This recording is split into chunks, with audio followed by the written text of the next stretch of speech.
There's another one you don't want to hear. Frankly, neither do I. 1, 2, 3, set, go!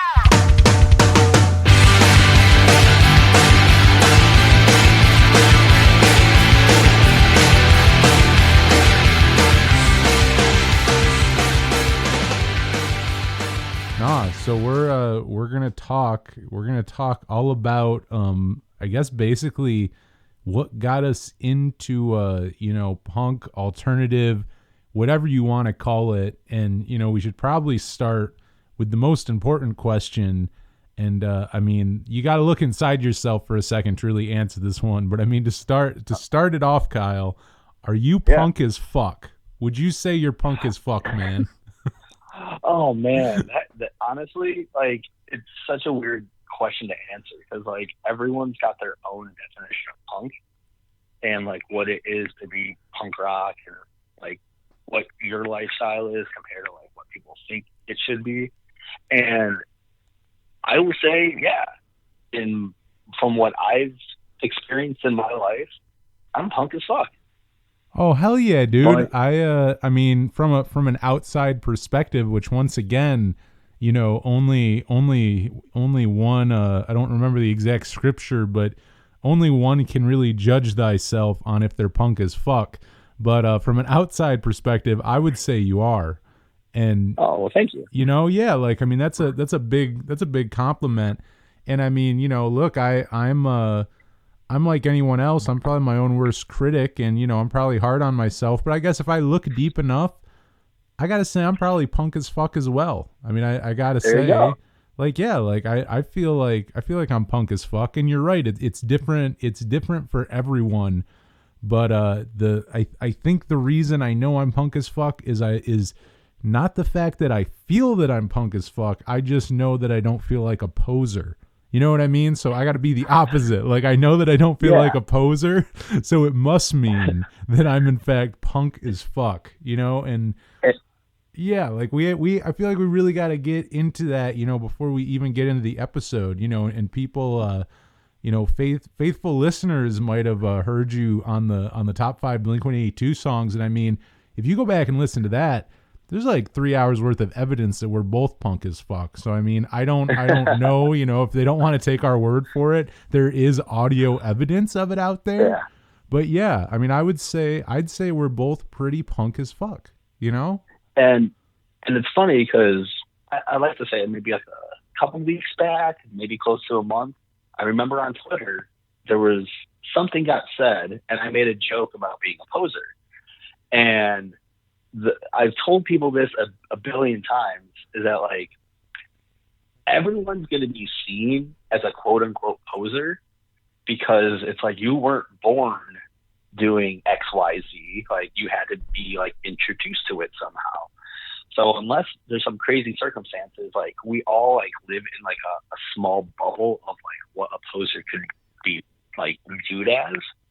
But like it really just all kind of depends on like where you take these influences, whether it's bands, clothes, or celebrities, and like the ideologies, and where you run with it and what you actually do with it. Instead of just saying like, "Oh, I'm punk," like that's cool, but like, what is it about the lifestyle, the culture, the music that you've embraced and like made it a part of you, and not just an image or like a band you listen to? I mean, that basically goes in. It sounds then that being a poser is almost as introspective, or is as introspective, as if you're punk as fuck. It's something that basically you have to answer for yourself. Like if you're, you know what I mean? Like if you're a poser, you're a poser. It doesn't matter if 100 other people call you that. They're just echoing what you see, I guess, in the mirror. I mean, honestly, we're getting a little harsh here. I mean, if you feel like you're a poser in your hearts of hearts, I guess you look in the mirror and go, I'm a fucking poser.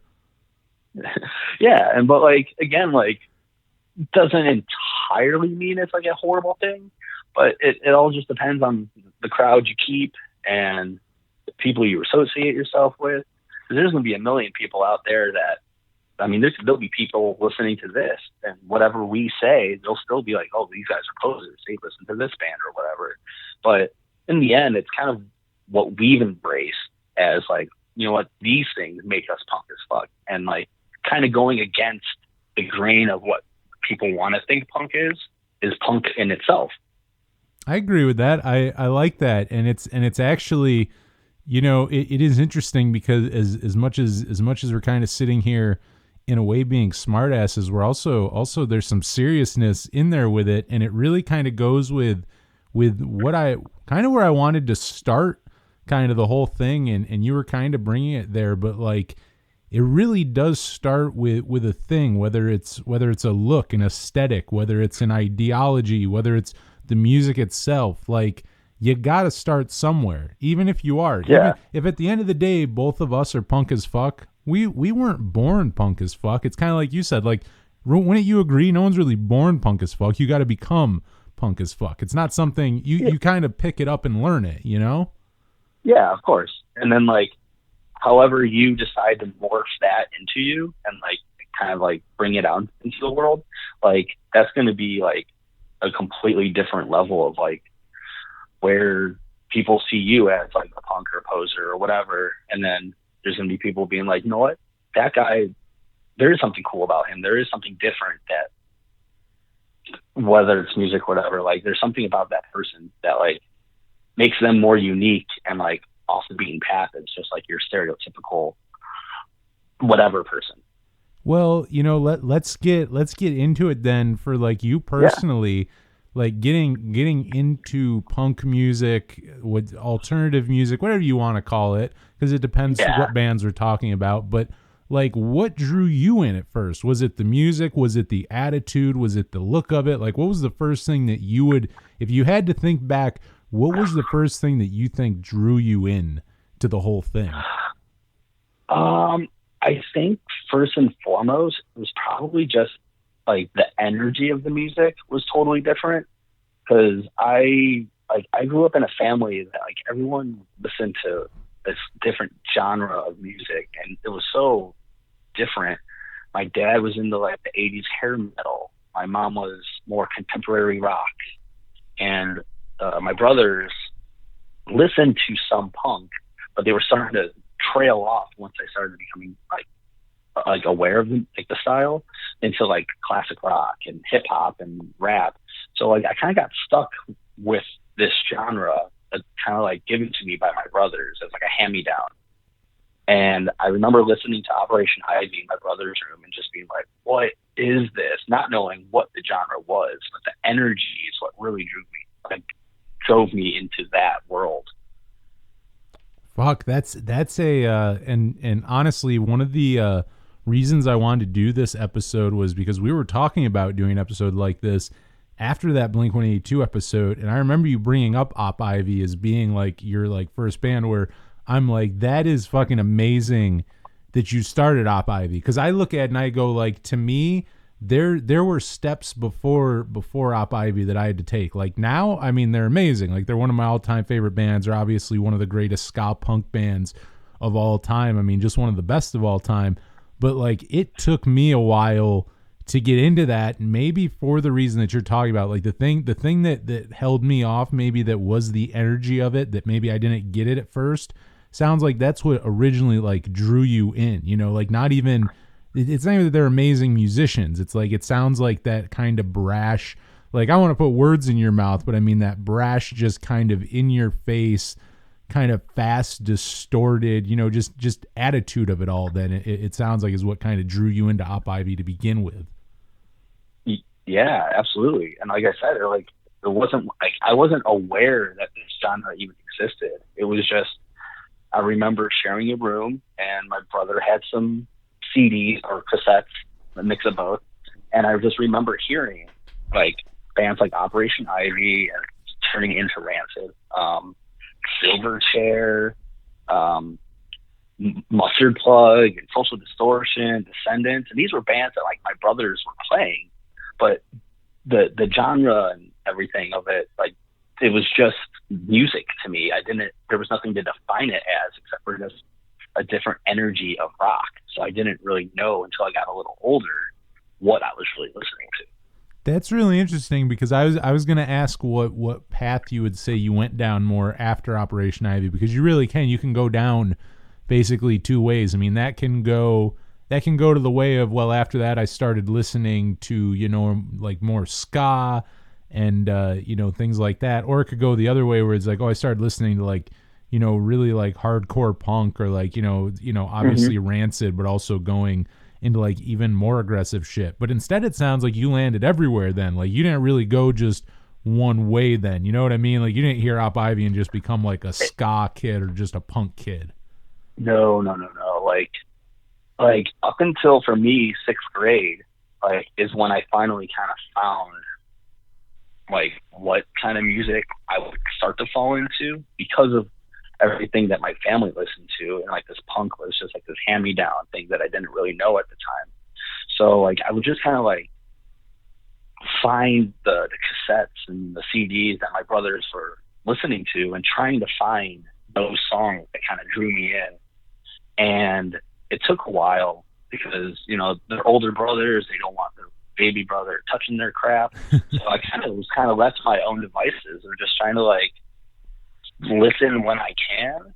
And for me, like once I got into sixth grade, which was in '99, was when I finally kind of found my band, and then kind of really defined like, oh, that's what this is, and this is like the greater bubble of it. Like this, in sixth grade is when I kind of found my own path and took my own route to find what punk is in me. What were some bands in '99 that would have been kind of your first ones, where you called them your own? Instead of just like you're saying, like not just a band that, because like I think that's the thing. Like when I get into it too, I'll have bands that I discovered through someone else, where like the first couple bands you listen to are kind of like that, they're associated with someone else, and then you start finding shit yourself. Like what bands during that like era, during like '99, and like you said, like during sixth grade, were the first ones you went, these are my band, like these aren't my brother's bands, these are my bands? Yeah, so though it wasn't really explained much or at all in the Blink episode, lo and behold, Blink was that band. They weren't anything that someone showed me, or anything along those lines. It was just I remember it so vividly. It was like early first couple weeks of school, and I'm like, I'm old enough to watch MTV. Like, I'm gonna put this on. And like the first music video I saw pop up was Adam's song, and I was like, okay, this is cool. It's slow. It picks up kind of heavy-ish, quote unquote, as a sixth grader. And all I remember was like, it's a three-piece band like Green Day that my brothers also listen to. And that was my association, was like three-piece kind of punk band like Green Day, but slightly different sound, but still, I felt the same.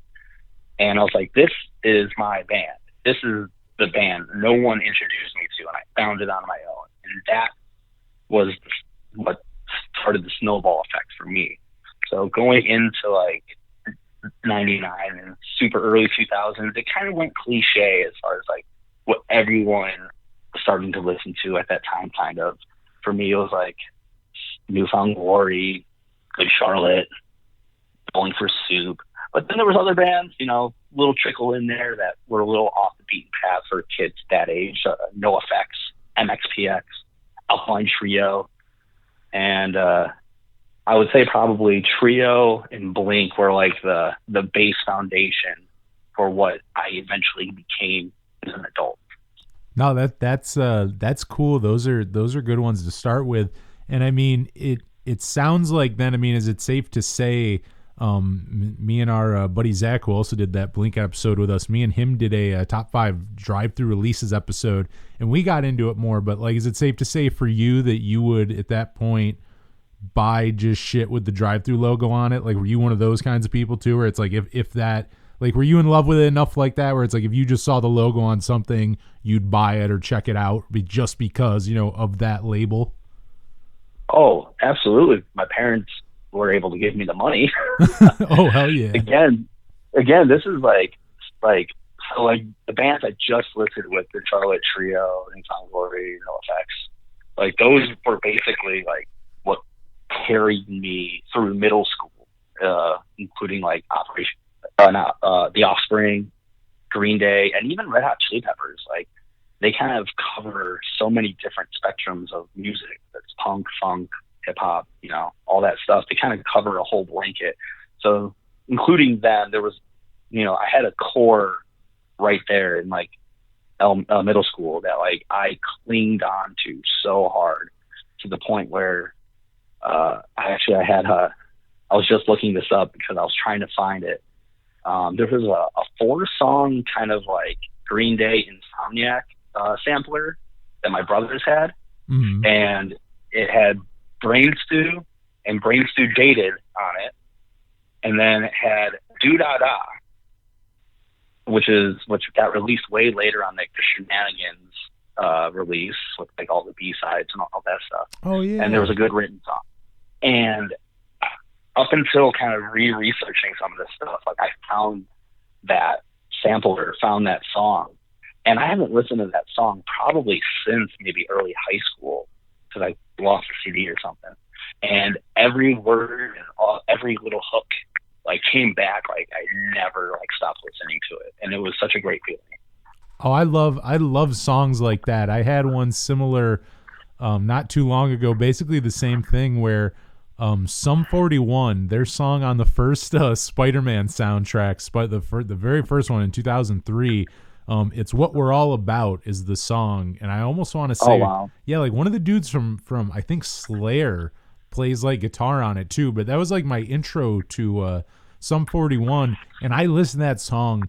I don't even know how many. To this day, it's probably one of the most listened to songs I've ever listened to the most in my goddamn life. Like from age, it was like from like 3rd grade. So like, I don't know. I was like 9 or 10. From like age, we'll say 9 to age like 12. I listened to that song so many fucking times and then went just years. Like I probably had not listened to that song since like, I don't know, we could even say like, I think 2008 is a fair assessment up until a few months ago. And just same thing like you're saying, I hit play on the music video right away. I remembered everything about it. The song, I remembered all the words. I could like, there's a rap. It's kind of like Fat Lip. Like there's a rapping part in it. Like I could fucking rap it. Like I remembered all of that. And it's just crazy that it comes back to you like that. That's like what are there other bands or songs like from that era that do that same thing? Like if I was to just, what are like 2 other songs? You said like Green Day, like what are 2 more songs or bands that like if I just played them right now, you listen to in that era and maybe you haven't listened to in a fucking decade, but you would just right away like you just start singing along the second that I played them. Oh man, God, that is real tough. I don't throw softballs, brother. No softballs here. Geez, if I had to kind of throw a couple songs out, I mean, Do Da Da is probably the number 1 off the top of my head, just because I just recently heard it. But I will throw another Green Day song out there, and it was a hit technically, but like it definitely doesn't get the recognition in my opinion that I feel like it deserves. But Walking Contradiction. Oh, great song. As soon as I hear that opening, that's one of those songs I can never just skip. I have to listen to it all the way through. And the same thing, like up until maybe I'd say about 6 years ago, it'd been a long time since I heard that song and listened to that CD again. Walking Contradiction came up, and it was just boom, everything came back. I'd probably say, there's so much. There's really so much.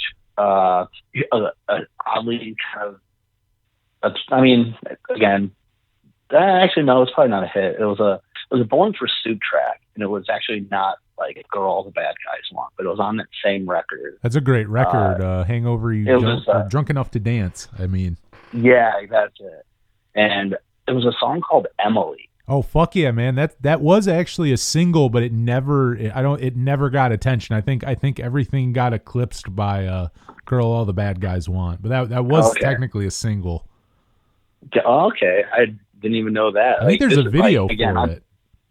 See, and it's funny because a lot of this stuff, like I kind of went back and like kind of like with the Blink top 5 one, I kind of went back and was trying to listen to songs that like I haven't listened to a while that I like. I'm like, why did I like this?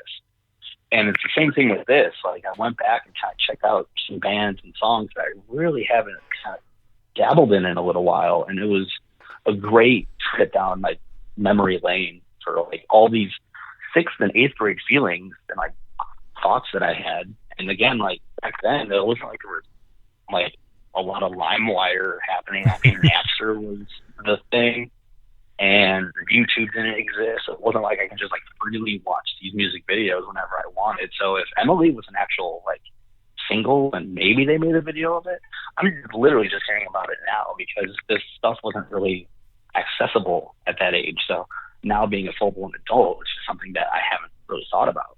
No, and people forget that too. Like, I mean, even like you forget how recent that is. Like, I mean, we're not terribly far apart in age. I'm 27, and I mean, there's if I look back to like fucking even a decade ago, it's like the availability that we have to information, to music, to anything. The fact that, I mean, you can just pull your phone, you know, I'm the 1000th asshole who's made this point, but the fact that you can pull out your phone now, and I mean, and basically anything, like go search for 5 minutes and you can find just about any song that's ever existed. You'll be able to hear it. You'll be able to hear if there's any alternate versions or cover versions. There's probably a wiki page for it. If there's a music video for it, if there's fucking someone did a Luke cover of it, you're going to find the Luke cover of that song. Like you forget how available that shit is now, where it's like, you're right. There was a time where,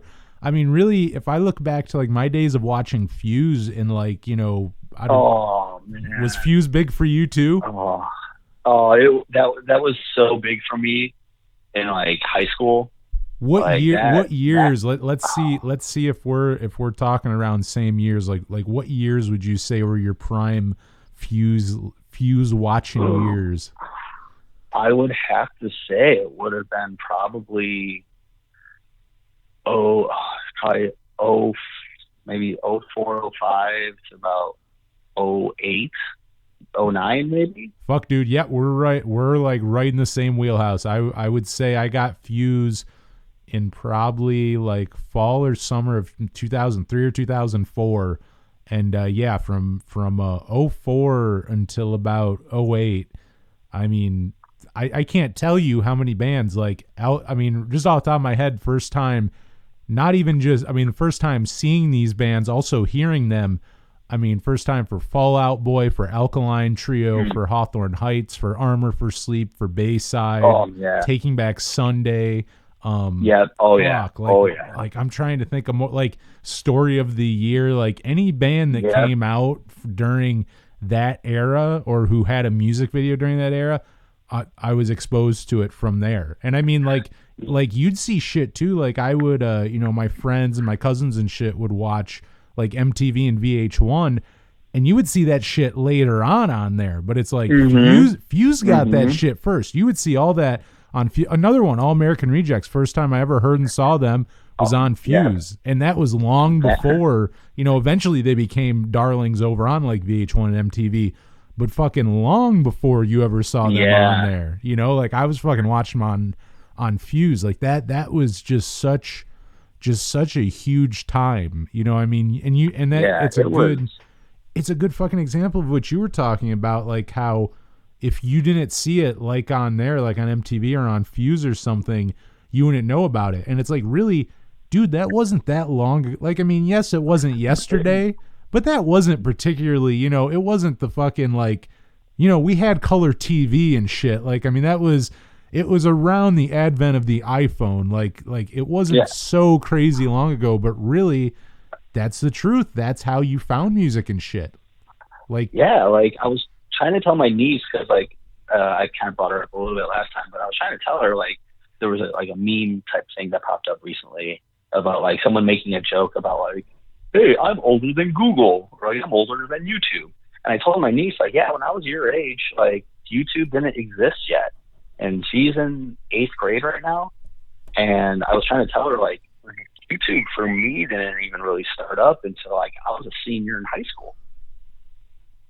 And so like even that, like my basis to find music was either through friends, MTV, Fuse, and then I had Comcast growing up, and they had this thing called Music Choice. Oh, fuck yeah, And it was dude. I love Music Choice. Dude, the alternative Music Choice channel really blew up for me as far as the accessibility of finding more bands. And when I think it's probably about 8th grade and freshman year was pivotal Music Choice years for me, because that's where I found almost everything I started listening to at that point. And it was songs that, like, were they hits? Yeah, but they weren't the biggest hits. Like, I remember hearing Census Fail for the first time, but it wasn't Buried Alive. For instance, it was Steven. Oh, shit. Yeah, they're going back to the first EP. Yeah, and I remember listening to that song and, like, hearing the lyrics and being like, this is raw. Like, this is so cool. And then, like, Timberwolves at New Jersey for Bring Back Sunday, like, that was my first exposure. Not You're So Last Summer or Cute Without the E. And 70 Times 7 from Brand New, like, bands that, like, some would almost consider their old stuff, like, I guess, punk. But, like, for me, that was, like core emo music. Like, yes, there was Promise Ring and, like, Sunny Day Real Estate, you know, even before that. But, like, early Brand New, that was an emo band to, like, my generation to start. Oh, absolutely. I mean, I would have, not Music Choice, but Fuse, I would have heard fucking Sit Gloria Transit or whatever it's called. That would have been my first taste of them. Yeah. How about those fucking, those fun music facts on Music Choice? You remember those? The facts that would come up on the screen? Oh, absolutely. That was like, you know, that's kind of, it's funny because back when I was in 6th grade, when I first heard Blink, one of my favorite little stories was, like, probably, I'd say 2 weeks into listening to the band, specifically just on MTV. I thought I was, like, the biggest fan. I thought I knew all this shit. And a buddy of mine was, like, quizzing me, and he goes, hey, what are all their middle names? And I knew Mark and Tom's. I couldn't even guess what Travis's was.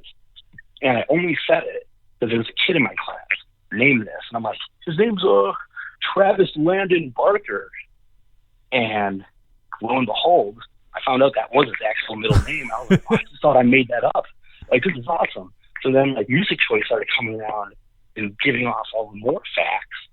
And I was just absorbing all this information. I thought I was, like, becoming, like, a pop punk rock, like, genius with all these little factoids about bands that, like, no one really cared to know about, but I wanted to tell them about it. Yeah, like, fucking, like, and it's insane to think now because no one would really, like, honestly, I think Music Choice is still around, but I highly doubt, like, people who are, like, you may get old people now who, like, still use that, but I can almost guarantee you, like, people who are, like, our age now, or who are now the age that we were when we were using that, like, in our teens, there's not teenagers listening to music on their TV now. Like, that does not fucking exist. No, they just pull up a Spotify playlist. Yeah, and now here's another one. Now that we're on the same page with Music Choice, you may have had this. I had a Time Warner Cable, and we had videos on demand eventually, where you could go and you'd get all the videos that were, like, playing on Fuse at the time. You get, like, that Avenged Sevenfold Backcountry, fucking Ohio is for Lovers, you know, all the fucking jams of the day were on there. But one of the best, and you gotta tell me if you ever watched these were really good. Fucking Sessions at AOL. Did you ever get any of those? Oh, the AOL sessions were so cool because it was like an intimate like concert for no one but you because it didn't have a crowd, and we had those on demand as well. Those were sick. Those. There's I mean, for people, for the posers out there who don't know what we're talking about, for all the poser ass motherfuckers who are maybe listening to this, I'll try my best to unposer your ass. It won't be easy, but I will try my hardest. And if you don't know, yeah, I'm schooling them, dude. Like, I'm schooling them right now. Like, if you don't know Sessions at AOL, I mean, back in like 04, 05, 06, sessions with like Blink-182, with Green Day, with My Chemical Romance, with even outside of that, like Paul Westerberg, The Replacements, one of my favorite bands, Yellow Card, like fucking like basically any band that you can think of that was like in this punk scene, punk alternative emo scene of like, you know, the mid 2000s. They probably had a sessions that if they were anything, if that band meant shit to anybody, they probably have a Sessions at AOL out there, which you should go find, because a lot of those performances were really goddamn good. There were some solid ones on there. Are there any you can remember that like pop out? Like for me, like My Chemical Romance, I'm Not Okay. I remember that was a really good one. I don't know exactly what they were doing, but they were like fucking around while they were performing, and there were a few parts of it that were actually really funny. Like anytime I'd watch them, you'd get a really good laugh out of it. Yeah. A couple that, I mean, obviously for me, I mean, the Blink one obviously sticks out a lot. There's a Fall Out Boy one. There was, I know, because I kind of brought them up earlier, there was a Red Hot Chili Peppers one that I thought was pretty damn solid. Oh, I think I saw that too during like Stadium Arcadium era. Yeah, I'd say about that. Like, I think it was about probably about my senior year-ish, like 05, 06. Yeah, that'd be Stadium Arcadium. Yeah, I do remember those sessions. Those were fucking good. Yeah, and because like even like in my brother's era, it was like the version of that was like the MTV Unplugged. Yeah, that's true. That's people forget those too. Unplugged. There's some obviously. I mean, everyone like knows Nirvana, but I feel like outside of that, like a lot of people don't realize that whole fucking Unplugged series and how many good bands did those. Yeah, I think even, and I could be totally wrong about this, but I think, I don't want to call it recent because it really wasn't, but maybe it was like, I don't know, 07, 08 maybe. I think All Time Low had some sort of They did. MTV Unplugged thing. Yep, it was. I remember buying that back when I was you know what, folks? Back when I was a poser ass, because I gotta say, All Time Low's kind of a poser band. Send the hate mail. But that shit's kind of poser. I will say this though, because they are about my same age. Like, I remember thinking like, once I actually kind of listened to them, I'm like, yeah, you know, I guess they're all right. They're about my age, like, makes sense. But I used to hate them so much just because they were about my age and they were successful. And it was right in a time of music when like right when I graduated, when I kind of like I found what I listened to and I stopped searching for new music for a few years. And one of my best friends listened to All Time Low, and I was just like, it's okay, I guess. But there is one song, I think it's on an EP of theirs. It's called Hit the Lights. Yeah, that's a good one. That's an old ass one. Yeah, and that's probably my favorite song of theirs because it just, I don't know, maybe it's just because it doesn't sound so polished and clean like all their stuff is. But that was like the song, like, okay, I can get into this band. And I kind of did for a little while, but like I stopped after like 2 records. Oh, I started by not liking them back in like the MySpace era during fucking their first album. I was not a fan.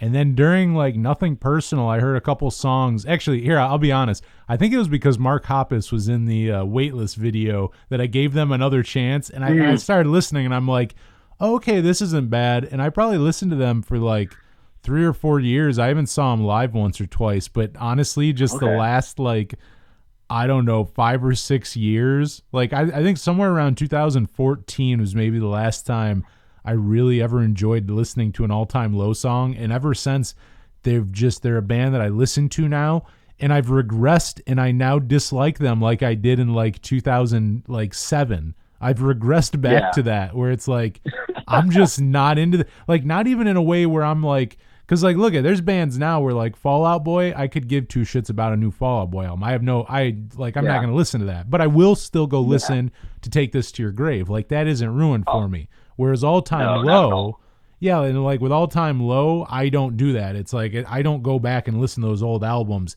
I just overall don't like them at all. Now, can I ask you, because this may be a reason why you didn't like them either, we're kind of old fucks in this way because we remember this. I know you're going to remember this era, but people forget at this point. But when Blink-182 was broken up and All Time Low really started, and they were kind of the neon, you know, they were like fucking 17 and they had all that neon. But they also did a lot of shit that was just mimicking Blink-182, like to a point where if you were a fan of Blink-182, I think sometimes you would look at that band and think of them as a joke. I think that was part of my thing too, where I'm like, they're doing this shit in their underwear. They were covering Damn It and all the small things. Like to the point, like, look at, I mean, obviously thousands and thousands of pop punk bands have ripped off Blink-182. It's not like they were the first one to do that.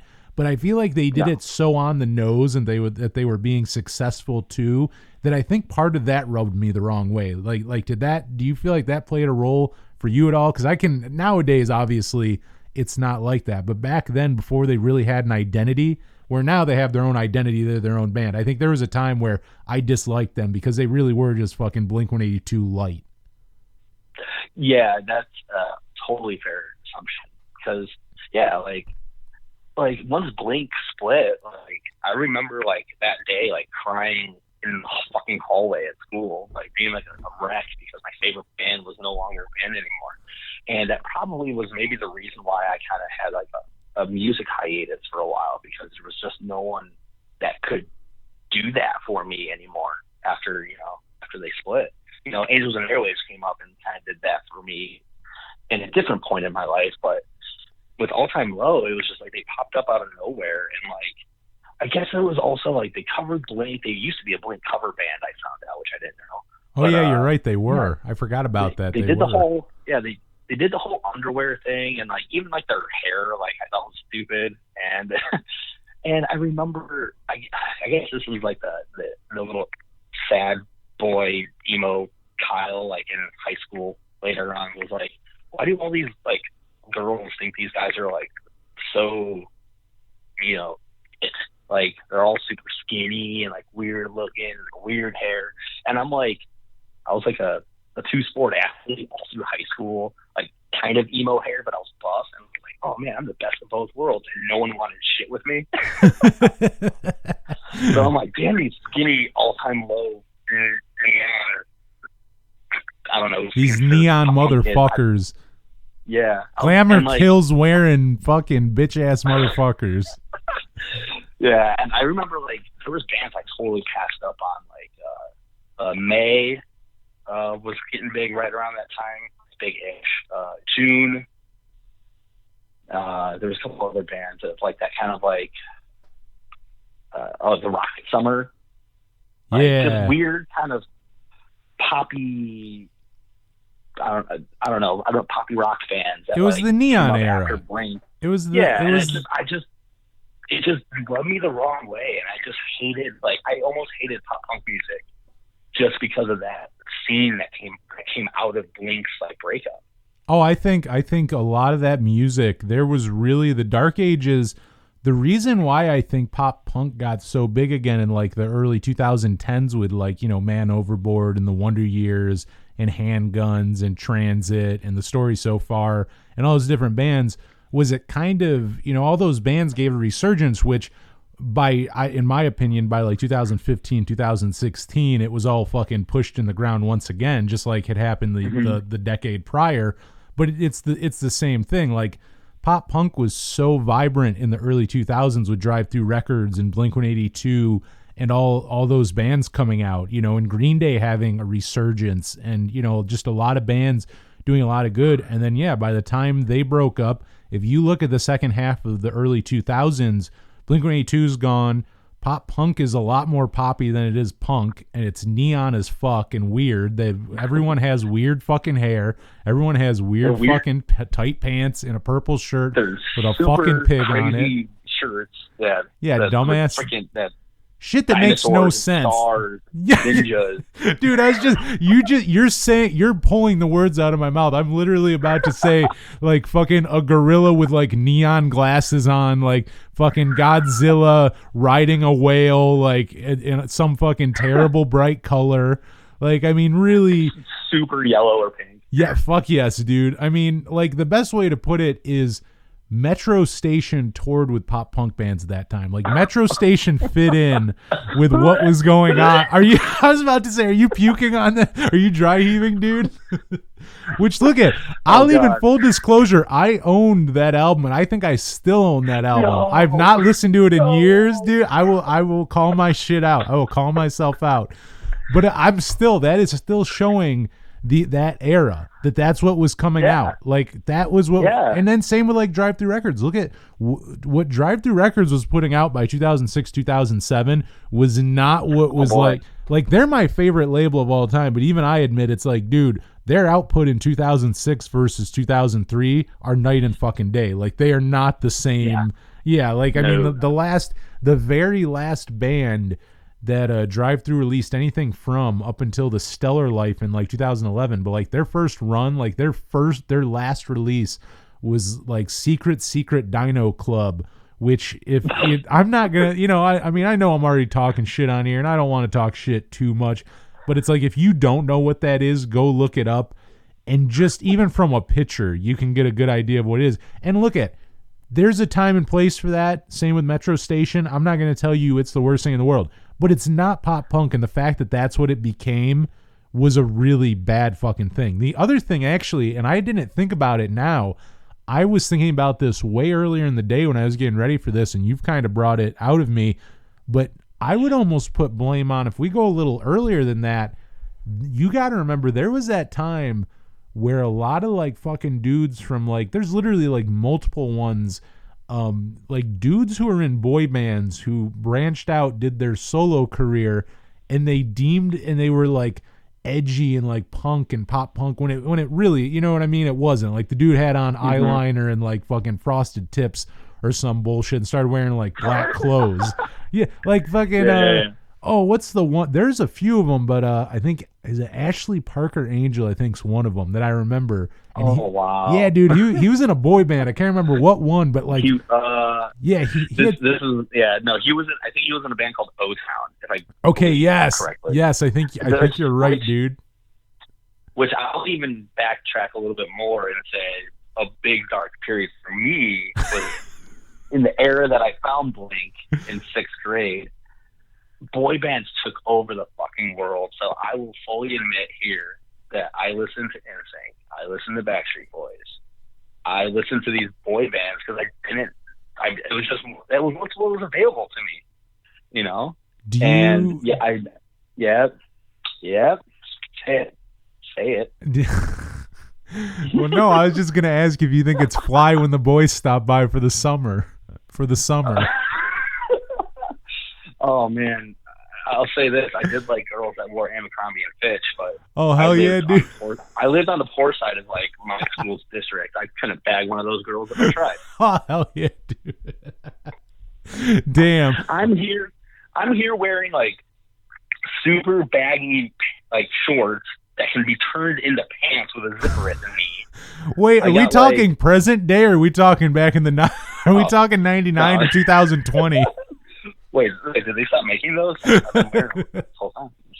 No, it was just like that was the thing. It was just like I tried to find like the coolest stuff, and like those zipper pants that turned into shorts. And I had like a good Charlotte shirt, and I had like a Fox Racing like fitted hat that I'd wear like crooked, and I thought like I was like cool as shit, and I couldn't bag a quote unquote preppy girl. And then like All Time Low comes out years later and it's bagging those girls. I'm like flipping tables, like come on.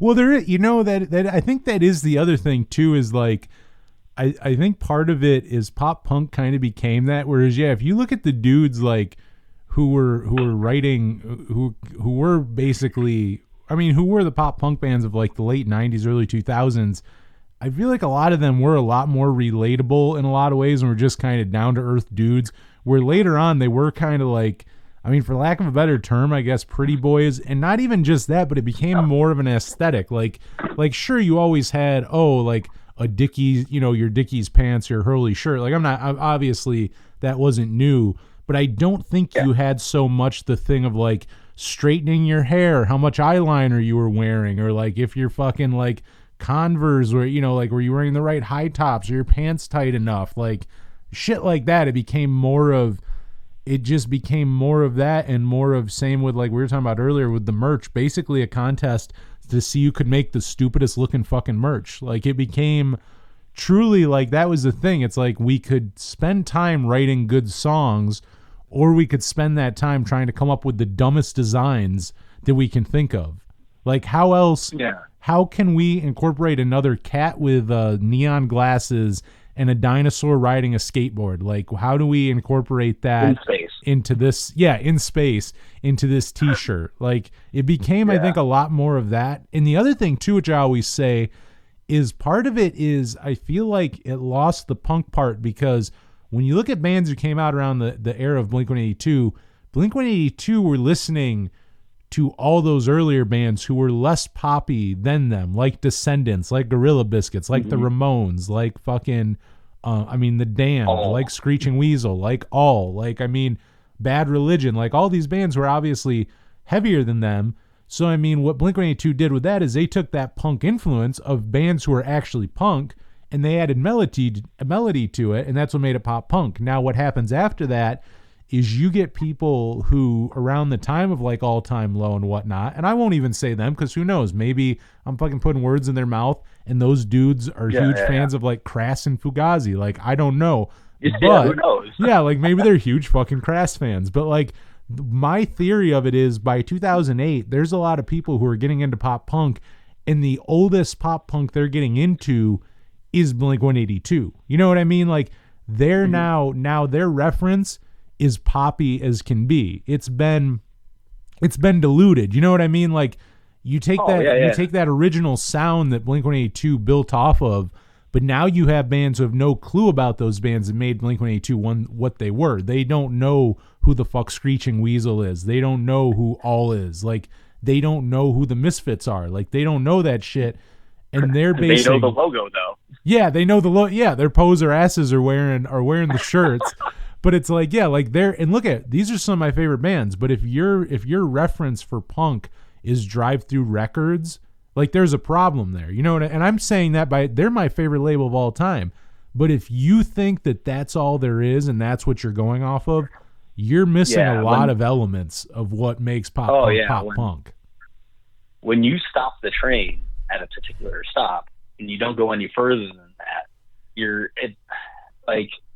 can do that. You'll be happy wherever it is that you end up musically, because it's your choice in the end.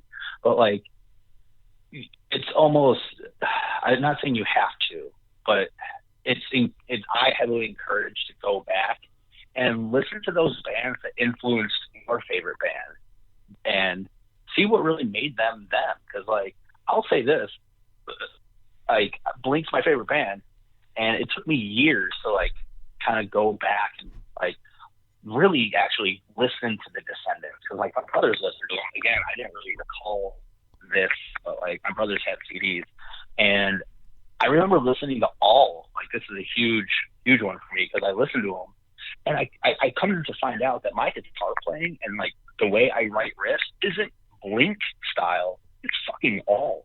Like, oh hell yeah! Like I remember listening to an All record, and I'm sitting there and I'm vibing on the music and I'm like listening to the chords, and I'm like predicting chord progressions, and I know it's pretty simple to follow, but like just even like the little fifth notes that were being thrown in there, like were the exact notes that like I was picturing in my head. I was like, holy shit, I've written like this exact riff. Holy shit, I've done this one too. And I'm like, holy cow, like I'm glad I went back and checked this out, because it wasn't really Blink's influence on my guitar playing, which obviously it was, but really All was really the deeper influence, and I would have had no idea if I didn't like almost go back and kind of like pay respects. Oh fuck, dude. I mean, yeah, if you go back and he's a great example of that, Stefan, because he's the only guitar player in that band, and instead of just trying to play one guitar, he successfully is really good at playing rhythm and lead at the same time, and it like in a way that I feel like a lot of bands don't do as well. Like I think that's a good one to be based off of, but also, I mean, that's direct influence on those bands. I mean, listen to like a song like Silly Girl and what he's doing on guitar in there. That's directly what Tom ended up doing in his style. Like his style is directly taken which once again, it becomes diluted and you do your own style. But I mean, the shit that he's doing in Blink is not too far off. I would definitely say Stefan's the more technical player and a better player. But yeah, I mean, you can see right away where the influence comes from, where you go, oh yeah, that's how he influenced Tom, like 100%. Like you hear that shit right away, and once again, he's a good example of that, because it's not a band. Descendants aren't a band who have a rhythm and lead or even have three guitars. All you have is one guitar player who is being melodic, and throwing these leads in there, and basically like you were saying too, like throwing those fifths and stuff that embellish it and go like, hey, I'm trying to, I'm there's only one guitar player here, so I got to play some chords and whatnot, but I'm also going to embellish it and do this and that, so it sounds like I'm doing more, so my guitar's not boring, if you will. He's a good example of that. In bands of that later era, you don't hear that. Like, once again, I'm not even talking shit on these bands, but like We the Kings, Boys Like Girls, All Time Low, The Rockets, Summer, Metro Station, Cobra Starship, I mean, the list goes on. None of those bands sound like they're listening to the Descendants. You know what I mean? And I'm sure those dudes did. Like, I'm sure Gabe Saporta listened to the Descendants in his youth. Like, his other bands, obviously Midtown and shit, like, obviously he listened to that stuff, but those bands weren't taking that influence anymore, and to be fair, a couple of those bands I mentioned, like Cobra Starship, really probably weren't looking to be pop punk. Like, I mean, I think they got grouped in partly because of who Gabe was and also because of their association with like Fall Out Boy and whatnot, but it's like, yeah, absolutely. So it's like, I don't know if it's totally fair to say, oh, well, they don't sound just like Descendants, because it's like, well, maybe they weren't always trying to, but still, what I'm getting at is no matter if they're trying to or not, there was a time and place where that was considered pop punk by the masses, and there's a problem when that's what's considered it. It doesn't mean that music's not good or that you can't like it, but there's an issue if that's what's considered fucking, pop punk. I mean, it's the same thing where if Slipknot was considered pop music, I would say there was a problem with pop music. And they're popular in that genre, but what I'm saying is, if that's what all of a sudden tomorrow became what like Britney Spears and Maroon 5 and like top 40 music was, I'd say there was an issue there, because you've went so far from what made that original product what it was that it's not recognizable anymore. And that's my thing with that neon pop punk. I mean, sure, there were bands who had synthesizers and were probably trying to do things that didn't sound just like, the Descendants or Blink-182 or Lagwagon or, New Use for a name, but still you're within that genre and what you're doing is just so bad. Just so not good. And like a mild skip ahead, but you kind of led right into it for me, is that like you said, like, these bands were starting to like use synthesizers and some of this just really kind of odd poppy, flair to a punk pop genre, whatever you want to call it, but just like turning it up to 11 with the poppiness. The thing that actually saved me as far as like reigniting the flame to get back into music was a band that was heavy with synthesizers, but on a heavier scale was like 4 Years Strong. Ooh, good. Yeah, you know what? See, and that's a good example, because that's a band who can go the other way and still incorporate that shit, but still be like, yeah, we still listen to those, but you know what I mean? Like, you can listen to them and go like, oh yeah, those guys still like, they know their roots and they like wear their influence on their sleeve, and they're not trying to do something so crazy or out, left field. Instead, they incorporate that with the, you know what I mean? I think instead they incorporated synthesizers with pop punk. You know what I mean? Like, instead of being a pop punk band who started fucking things up with like synthesizers, they went in as a pop punk band and then added synthesizers in there kind of later, and it just worked. It worked way better. Basically, easy core.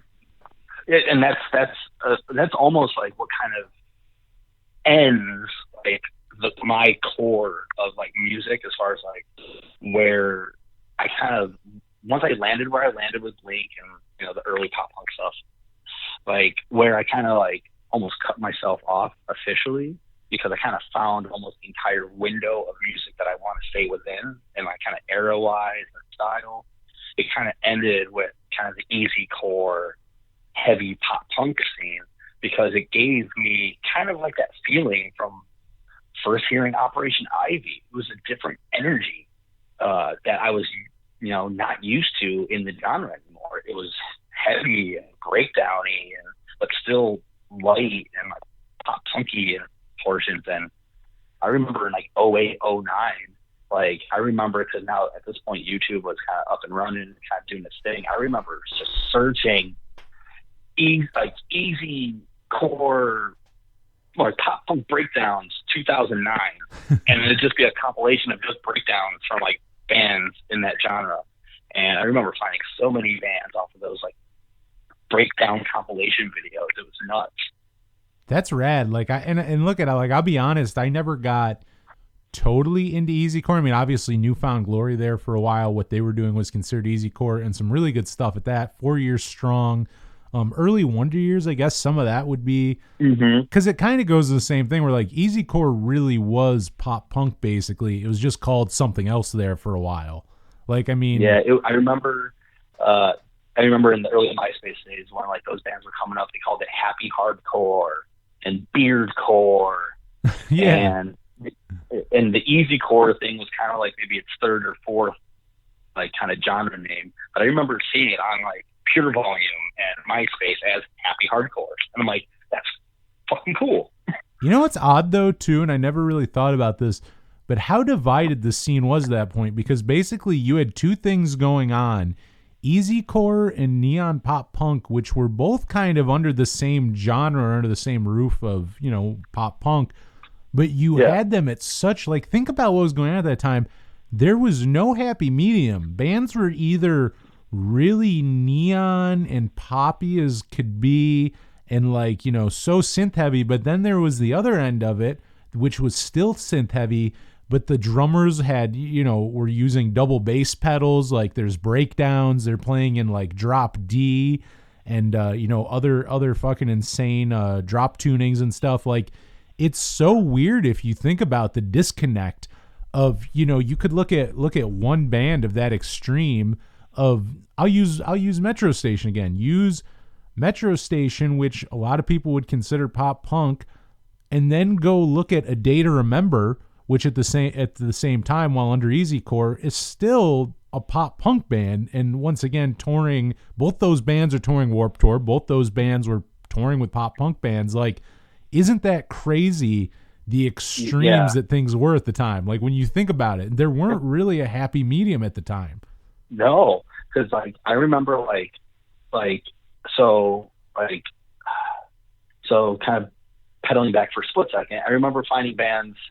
There was a Zoomies couch tour that the skate shop would do from the malls. Oh, I remember that. And I remember seeing Alistair and the Starting Line perform, and it was like the craziest thing ever, because that was like, for me, that was like the new pop punk like emo band, because that's just kind of how things were for me. So like I listened to that stuff, whatever, and then when the whole neon thing came, and I kind of shrugged off music, I held on to the Starting Line, Alistair, even some Yellow Card, and Drive Thru bands, and that's where I stuck. So like when people started like freaking out about like neon bands, like me, I was like, neon is like terrible. There's people like freaking out at like, you're stuck in your ways, you're too lame or whatever. I don't know. So then once the easycore thing popped up, like I totally was on board, and there was just, you either found people that were just like you, or there was people that just absolutely despised you because it's too heavy to be pop punk with breakdowns and blah blah blah. And then there's the easycore kids. Like if neon didn't exist, easycore would have blown up way earlier, because like I think Rise or Die Trying from 4 Years Strong came out in like 06. Yeah, you forget, they're a good example of that. Like, because I always think of them as like being kind of, I associate them with like, I don't know, 2008 or so, that era. But you forget that. 08, 09. And that's the thing, is I associate them like that era, but it's like you forget, they were a band at like 03, 04, I think they started. And that first album, was out by 06. Even A Day to Remember. I remember senior year seeing kids in like A Day to Remember shirts, and not knowing what the band was at that time. And I saw the kids who were wearing them kind of being like the emo, skinny, kind of quote unquote hardcore kids. And that was like, for some of them, the heaviest they went was like, the Day to Remember is like the heaviest band. And seeing them all of a sudden in like 2009 kind of being like, they were like, oh yeah, they were a pop punk band with heavy elements, which still once in a while I listen to early The Day to Remember, and it's still hard for me to hear the quote unquote like pop punk elements of it a little bit. But like, yeah, it was like all of a sudden like 2008, 2009 came, and it was just like all of a sudden this resurgence of those bands that like, if Neon didn't happen, the easy scene would have started way earlier and would have been in the forefront of what I guess like mid 2000 pop punk would have become instead of Neon. I guess you're right. It would have been interesting seeing like what would have happened from there. Cause yeah, Easycore kind of had its window, but I feel like it was pretty short lived. I mean, I'd say Easycore for the most part existed like probably longer, but I mean, like, I guess within mainstream sense or whatever, maybe had like 2 or 3 years where maybe people were really calling themselves that. I mean, do you feel like that's fair? You would know more than I would. Oh, absolutely. About like that scene. Yeah, that scene, I mean, I obviously just said like A Day to Remember, For Your Strong, but like around that time for me, like there was bands like City Lights, Carousel Kings, Hidden Lights, who were not really considered easycore by any means when the first record came out, where they were just like an emo pop punk band. And then the second album came out, and it had more of the breakdown elements and a switch in vocalist. And that kind of filled that almost Neon to pop punk gap, or Neon to easycore gap, because they did the bright colors, they did the glamour kill stuff and all that, but they incorporated like heavier elements, but still keeping the music like relatively light. And that scene really, it didn't really last all that long. Like up until I'd say like a solid 3 years, maybe, it really kind of went strong. It died out, kind of resurged a small bit in like 2015 for a couple like years, but like it always kind of rode this wave of just kind of like staying out of like the mainstream eyes. But they had big bands like Newfound Glory and A Day to Remember, once they blew up, that were supporting these like kind of easycore pop punk bands. And that's how a lot of people got exposed to them, was because of these bigger bands started pulling these younger kind of small pop punk easycore bands out from like the underground to bigger stages. And it lasted a couple of years and fell out again, but it was a hell of a time for that genre and like the fans that kind of came out of it. It blows my mind, like still today, when I see the Day to Remember plays like arenas, because like I still remember like 2008, I was going to see fucking Newfound Glory, and they were one of the opening bands. It's like they're fucking like, how did that band? Which good for them. I mean, I don't dislike them. I've just never. I owned Homesick. I liked that album for like in like 2010. I liked that album. It's like I'm nothing against them. I'm saying it's like I really have nothing against them. I've just never been a big fan. But it's insane to remember them from back in the day, like you were talking about too, like when you would see kids wearing a lot of like that one fucking like a Donkey Kong shirt, had Donkey Kong or Pac-Man or something on it. Yeah, there were a couple of those that I just feel like if you were in high school during like a 4-year window, you probably, if there was a Hot Topic in your town, you probably saw that shirt in your fucking high school, like on at least a few kids. Like, I mean, they were definitely a band that I probably saw a t-shirt long before I ever heard any of their songs, you know, like absolutely. But like, that's the thing is even then you go like, well, they were a small like band that would like open for Newfound Glory and play clubs and shit. And yeah, to see them now playing arenas and the fact that they get played on like mainstream commercial radio and like shit like that, it's like, it's crazy. I guess there's a couple different bands like that throughout the years that blow my mind like that, but they're one of them where I go and you know, once again, much deserved. I know they've been doing it for years and really were the biggest band, I would say, of the easycore era, minus probably Newfound Glory, but it's Newfound Glory's not fair because they were already huge by that time. They were kind of the forefathers. Absolutely. Yeah, like it's Yeah. not as fair to be like, you know what I mean? It's like what Blink-182 did for like early 2000s pop punk. Like Blink-182 was in their own realm. There were so many bands who were successful in that time who never, if you look at numbers, they probably had like a gold record versus Blink-182 is selling ungodly amounts of albums. But it's unfair to make Blink-182 the gold standard because there were tons of bands who didn't sell 20 million records, but they did sell 1 million or 2 million. It's like one of those things where Newfound Glory is kind of unfair to put in there. So yeah, if you're talking about the bands who kind of spawned from that era, I mean, A Day to Remember easily has to be the biggest one. And you brought up too, absolutely.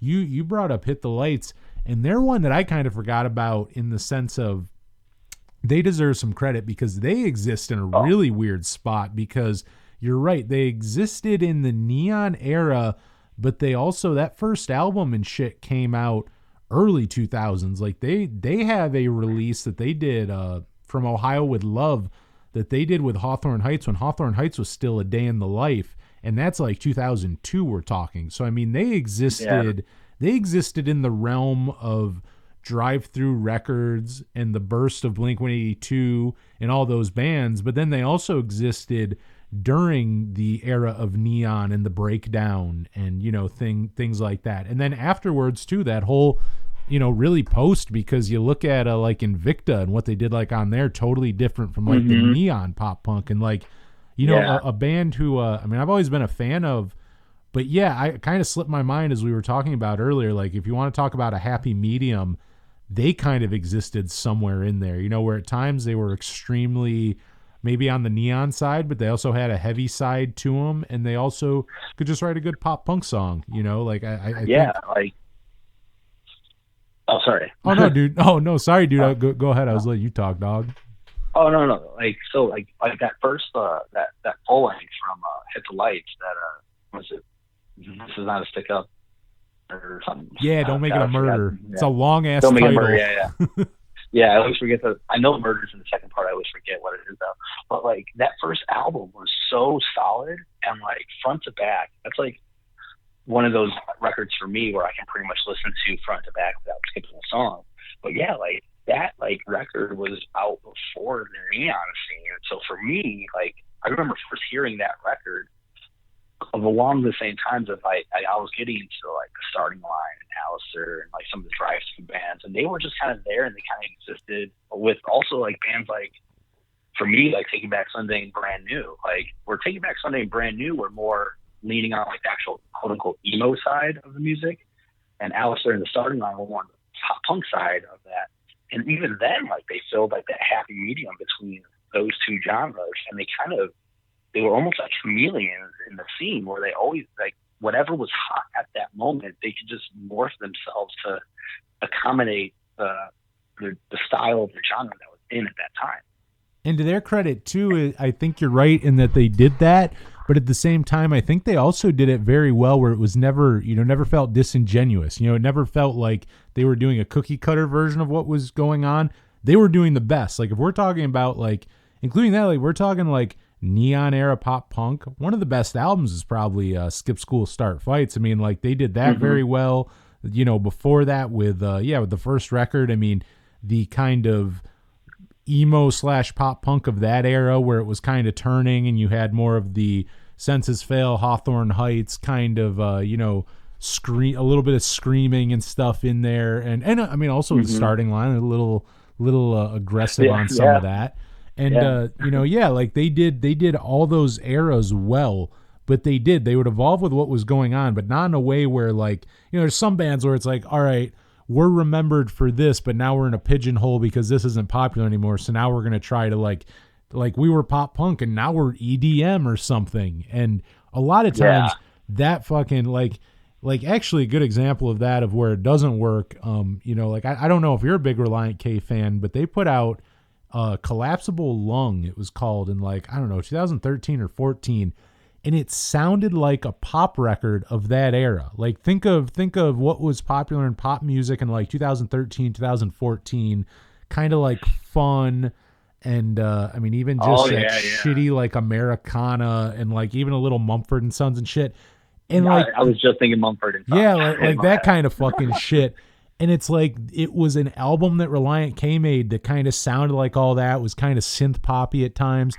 And it just, for one, it just felt like a cash grab where it was them trying to write the catchiest like radio song. Like it felt very much like that, where like, not in a good way. Like I guess in a way it could be a positive thing where if every song on your album could be a hit single, but not if you're trying to make every song a hit single. And that's the problem with it, is they weren't, it's not that the songs were hit singles. They were trying to make them hit singles and they weren't. It was fucking terrible. Yeah.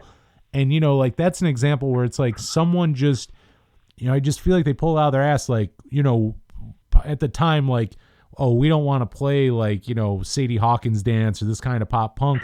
And they kind of went and did, you know, what was popular at the time. And it just felt disingenuous. And you can hear it in it. Like, I don't think I'm in the minority saying that album's a piece of shit. Like, I think most fans that you would talk to would say that. Like, it is a shitty album. It's not good. You don't want to listen to it. Like, you know, not, and just in a way where, hey, bands have bad albums or they write, you know, songs that just aren't as good as other ones. But this one sucks because, you know, of how they were trying to do it. You know, there's a difference to it when it just accidentally comes out bad. You just didn't write a great album. Or you were trying to fucking make it, you know, so conceited and it bit you in the ass because it's like, oh yeah, like the disingenuineness of it is just bleeding, you know, from the fucking album. Yeah. And that's one of those bands that kind of like the thing you referenced earlier is that like for example, All Time Low, you hated All Time Low, you got into them and then you hated them again. And you like didn't really ever go back to that well. Reliant K kind of did that with me. Because I remember even the first time I really heard them, there was a band my sophomore year that was doing Battle of the Bands, and they played Pressing On. And I never heard the band or the song before that. And I remember listening to it, and at the end of that one performance, I was like, I know all the lyrics to that song already. I don't get how that happened. Like, it's just, I don't know, it just seemed like the most fun, easy song to listen to. Got into them. And then all of a sudden, like, for me, they just kind of fell off the face of the planet. And I really haven't considered going back, which is kind of sad because some of the songs they had were really good. Like, there's even a song, I don't even remember where I heard it from or what record it may have been on. It's been so long. But it's, what's it? Chapstick, Chaplets, and Things Like Chemistry. Oh, yeah, I know that song. That is an old school one. That is a good one, too. Yeah, and like I remember hearing that song, not knowing it was Reliant K at the time. It was on like this weird sample or CD that I had that I don't even know where it came from. But like I remember hearing that song and being like, this is a cool song. And I haven't listened to that song in, I would say, probably about 15 years plus. Oh shit. And it's just been one of those things. It's just like, I don't know what happened. I just stopped listening to them. Maybe they came out with a record I disapproved of. Maybe they got big with that Be My Escape. You know, and that whole record, that was it, that album or something like that. Yeah, that one. Yeah, and I think I just kind of fell off them since then, and I've never looked back, and I feel like I should, but there's song like if you ask me, there's like songs you should, and there are like some really solid ones. They're not a band that I feel like you have to go back and listen to the whole discography, but there are songs worth going back and checking out. Like they're for sure. And they're an interesting band, too, because you forget, I mean, they were they kind of lost it later on, but they were a religious band. Like, I mean, the fucking early albums, they're singing about, you know, like in the lyrics, like Jesus Christ and stuff like that. And they were interesting because they had quirky lyrics. They were a pop punk band, but they were also religious, which, I mean, yeah, you know, obviously tooth and nail and stuff.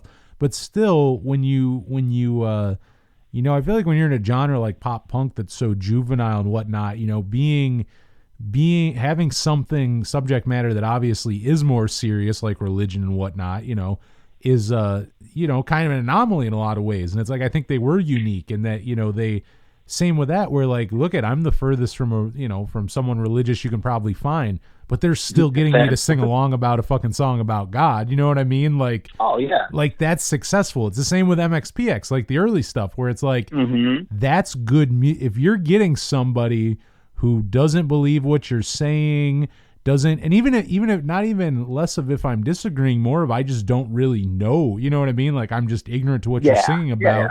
And it's like, as far as that goes, I'm still enjoying it. Like I'd say you just wrote a good song. Like that's just really like a little bit, at least genre-wise, kind of off the beaten path, but close-ish, like, as far as like the easy core thing is concerned. But yeah, there was a band I listened to for a little while. They had 2 records. I only liked one of them.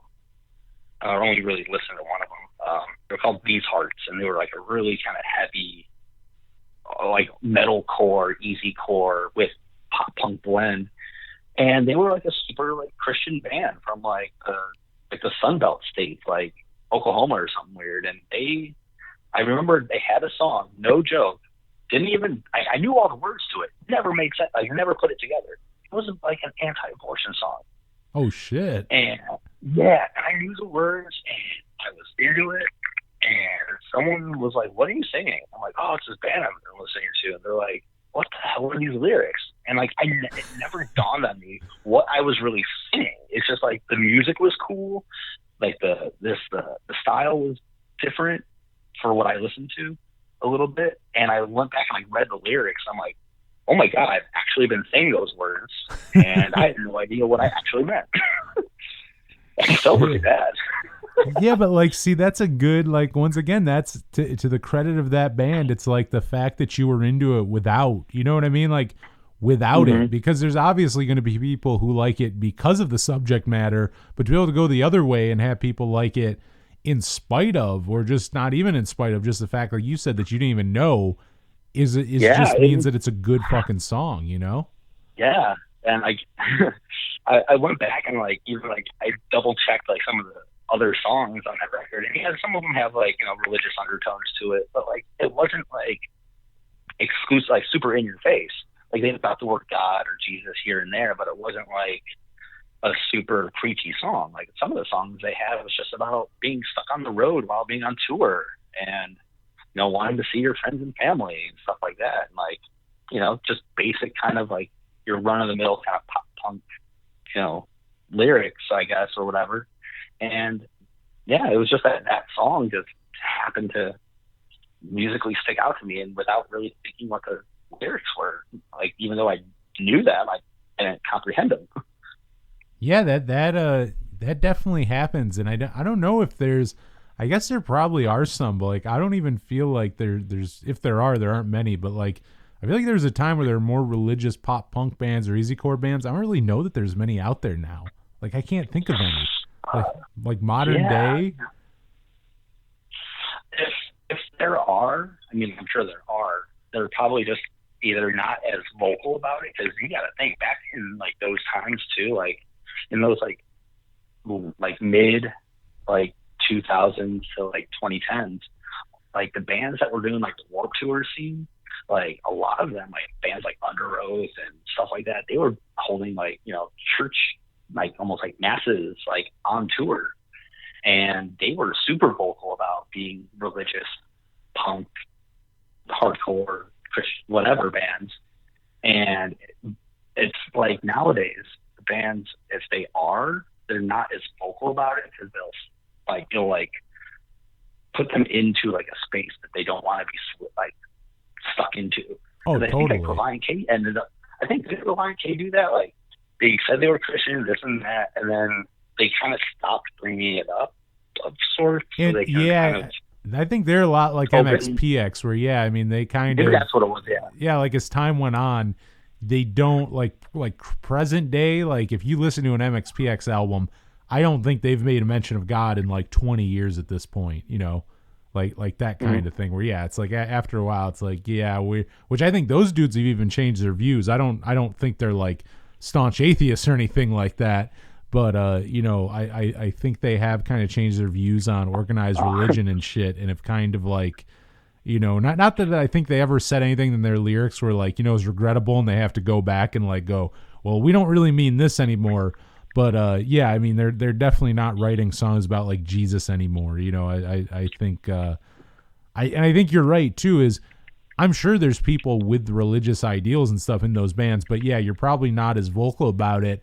And who knows? That also makes me go, because like nowadays I feel like you might like it's probably going to bite you in the ass more than it would help you to be, you know, kind of like, yeah, we're like a Christian core band or this and that, you know, like once again going not that long ago when you think about it, you're right, like Under Oath and stuff being so vocal about it and being so big. And even during that era, like even though they don't sing about it, but like you forget like Paramore, all those fucking guys, like Haley Williams was like a big fucking like I think like in a Baptist church or something, like from Tennessee, like fucking, you know, they don't really sing about it, but like she was in some kind of like pretty heavy religious stuff in her younger years. I mean, I don't know if she still is, but it's another thing. Like even if they are, they're probably not really talking about it now. Now what we're going to find out years from now is there's all these huge bands now that no one, it's going to come out years later that they were like a Christian band. Like we didn't know it.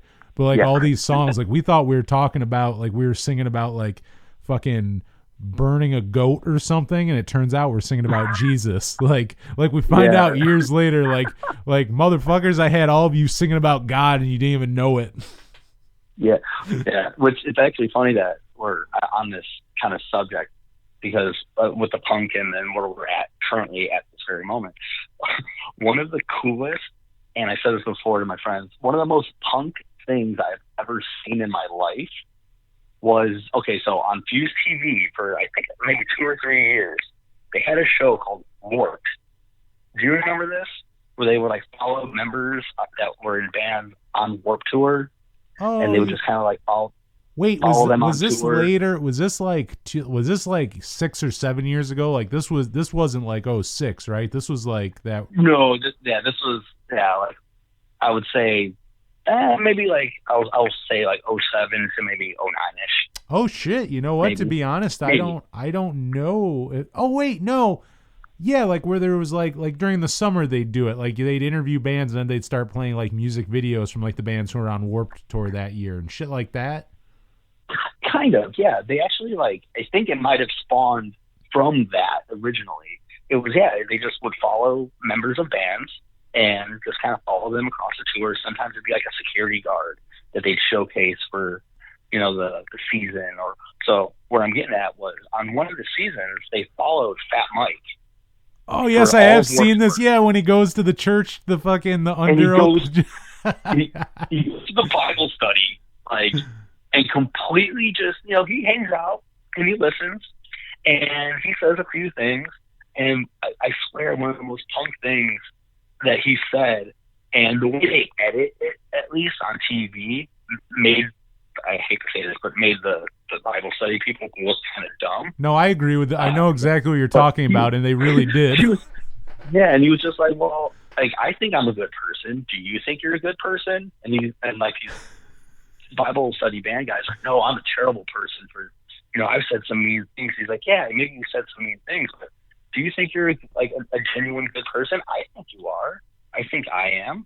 And if we think we're good people and we think we're doing like good things, you know, for music and this and that, like that's got to mean something, like, you know. And they were just completely dumbfounded by it. Looked like, at least, that they were dumbfounded by the fact that like that this quote unquote like, you know, non-religious, like obviously he's Jewish, but like he's not like crazy about like Bible studies and stuff. But like he came out there, said some really chill stuff, and like completely like made these guys look like, I hate to say it, look like idiots. And then he just went off on his way and kind of did his own thing and started making fun of Mormons at like another show and this and that. It was just like, that was fucking rad because he just went in and stayed cool while these other guys kind of got all uppity and kind of back talking towards him, and he was just cool as a cucumber. And I thought that was the coolest thing. Oh no, totally. He was extremely well spoken during that. And I don't think a lot of them thought he was going to be. I thought thought he was going to be like, you know what I mean? Like I thought they thought he was going to be like Fat Mike or be like an asshole to them, but he was actually very like fair and explained himself, explained why he thought they were wrong and shit. But you are right, because it's funny. I don't know if it was the way that they edited it for TV. Very well could have been. But like, and actually like we were talking about Paramore, it's funny you brought that up because I was thinking about that interview the whole time you're talking about like the Under Oath and all that. And you're right. Like there's like they zoom in, I think, on like, it has to be like a 17-year-old Haley Williams with just a dumbfounded look on her face. Like, I don't think she says anything. It's just looking with a blank, like a deer in headlights. Like, wow, I never thought I couldn't just be a good person. Like, just really just funny shit like that. Like, and I remember the dude you're talking about too. I don't remember what band he was in, but yeah, he's like, no, I'm not a good person. He just sounded ridiculous. But like, yeah, I don't know if that was the magic of TV editing, or if it was, you know, if they were really like that. I mean, but they all just have these blank stares and just like their mouths like agape, just fucking open, just sitting there like couldn't believe that he actually had something smart to say. Yeah, I have it on mute right now, but I'm watching it. Is that they have members of Paramore, Emery. Emery, that's right. It's another one. With a big grin on his face, and he's just talking to these guys, and just super chill, like, and they're all just like leaning into him, like really, and like some members of other bands are like taking it back. It's so, oh man, I wish I almost had the audio on because it's just so funny. No, that shit is good, and like I'm not even trying to, you know, I kind of try to ride the fence, I guess, in it, and I'm not trying to talk shit on either side, but there are some people in that video where you can tell where it's like, they really do just kind of have that smile on their face. It's like they've never really thought much further than the fact that like this is what their parents told them, or like this is what to believe. So they have that like face and just smile at him because it's like, oh shit, like Fat Mike actually has a reason for why he believes what he believes, and he's like thought this out. Whereas like some of these people he's talking to have never a day in their life like went, wow, I wonder what the opposing viewpoints of this is, or, you know, what is the opposite of, you know, what I'm being told this is, you know, like never questioned any of it. And, I mean, that is a classic, video. You can probably just find it. I mean, if you YouTube, like No Effects Under Oath would probably, I literally just searched Fat Mike and Under Oath. Oh, okay. Exactly. They had, did you ever see it? It was a few years after that. I remember Hot Topic sold it. There was an Under Oath parody shirt. It was like an Under Oath design, but it was a No Effects shirt, and then the O in it had that under the fucking whatever the Under Oath is with that slash through it, and it says No Effects with that. And I think it's like I want to say it's like Animals on Noah's Ark or something. It's like it's the funniest shirt, dude. Oh, it's so good. But yeah, no, it's just like it's. I don't know. Like the thing I genuinely love about like the point of view of like whatever you want to be like punk to be is that like what he did there in my head at the time was like that was so punk, and he was just being like chill and like nice and going against the grain of like what people expected of him and doing the exact opposite instead of being an asshole and like really making fun of these people for something that they genuinely believe in, which is cool. But like he went in and just was super cool about it and like went against all their like, not like, I'm not meaning this in a religious way, but like went against their preconceived notions of what he was. Oh, totally. Being an ass. And like, I don't know. I wondered, I'd have to assume that like after that, like he probably got a couple fans out of those guys just being like, hey man, like that was really cool. Like, thank you for kind of changing my point of view on what I thought of you. Because again, like you see, you know, like back in the day, I remember seeing punk guys with big mohawks and Liberty spikes, and just like it's kind of weird, but that's what they're into. And then like I remember talking to one, like I guess you could call him like a, I don't know, like a not crust punk, but like a, you know, like a hardcore punk kid, you know, patches everywhere, this and that. And he was like one of the nicest guys ever. And I'm glad that like I had that interaction because that opened my eyes. So like these guys, like these hardcore punk kids are just as human as anyone else, and like for me to like judge them just because of their look or what they listen to is like stupid. Oh, so, totally. Opening my eyes allowed them to open their eyes to be like, yeah, this kid listens to the pop punk, but like he's still a cool dude. Like we can still like relate to things and not like hate each other just because we're on different ends of the spectrum. Oh no, totally. And I think also that's a good example of the other side of that is not only you really can't judge people by that because you end up finding out that there's a lot of, you know, cool people, but the other thing too is just having, you know, a mohawk or having, you know, the right whatever band t-shirt. A lot of people are still assholes too, you know, like it's like it really is like you have to kind of meet people. It's kind of like a person by which I guess you should do anyways. Don't judge a book by its cover. But it's like it's funny because there's people who just automatically, like, I always think this, like just because someone's wearing, like Blink-182 is a good example of that. Like, they're one of my favorite bands too, but just because someone's wearing a Blink-182 shirt doesn't make them anything, because there's a lot of fucking assholes who listen to them, and there's a lot of cool people. And it's like, you know, just that one variable, if you try to go off like a variable, which a lot of people do, try going off a very minute variable, like the, you know, if you dye your hair, if you have a pierced nose, or how many tattoos you have, or stupid shit like that, where they really do think that means that you're a good person, you're this or that, where it's like, nah, that's really just like, it's not an aesthetic, but it really has nothing to do with, you know, you can wear you could wear a Propagandhi shirt,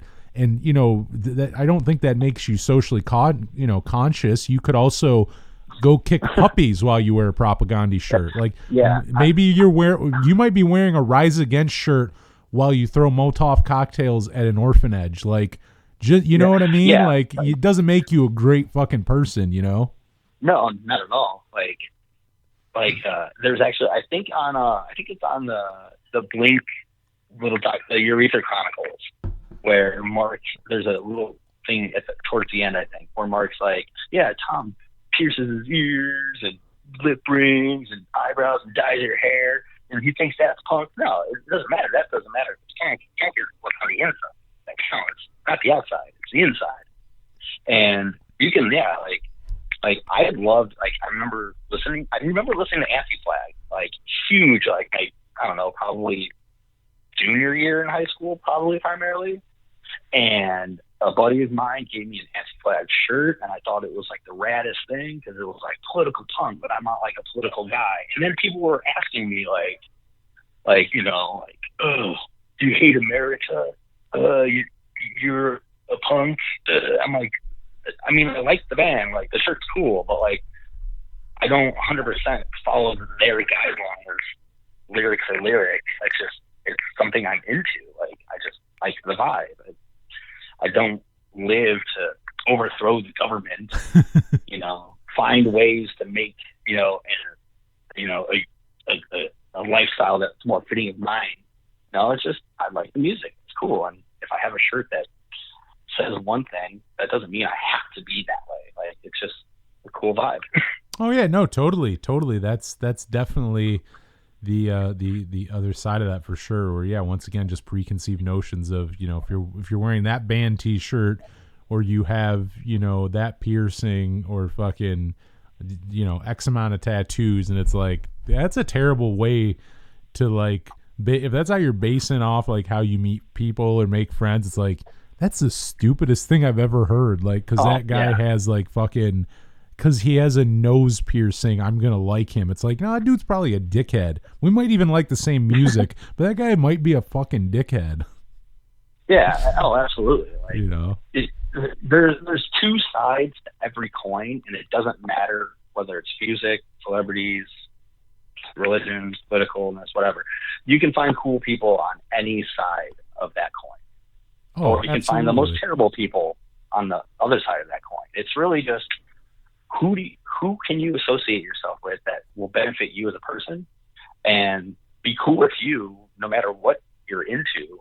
But, like, since we're on the case of, like, music, like, I'm not going to hate a rap guy because he has super baggy pants and, I don't know, some shirt.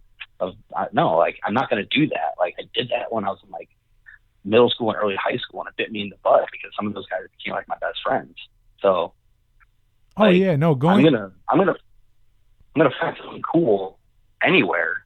It's just really trying to make sure that I actually genuinely vibe with them, whether it's music or personality or whatever. Just be cool.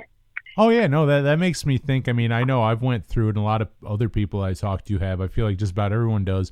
But you'll go through a phase in your life where it's like, if it ain't punk, it ain't good, or like this and that. It's like, you miss so much good music that way, and like you miss just so much by being a fucking dummy who goes, if it doesn't sound like this or it's not this genre, it's like, that's such a terrible way to, you know, view music or like how you Mm-hmm. consume art or whatever you want to call it. You know, it's like it just doesn't, like, would you eat one kind of food the rest of your life? Would you only eat pizza every fucking day? Like, you got to eat other shit. Yeah, Like, you know what I mean? exactly. Like, doesn't have to have power chords or being fucking double time. Like, it can be something else. Like, there's other good, you know what I mean? Like, there's good other genres and shit in, Oh, yeah. you know, there's just good music.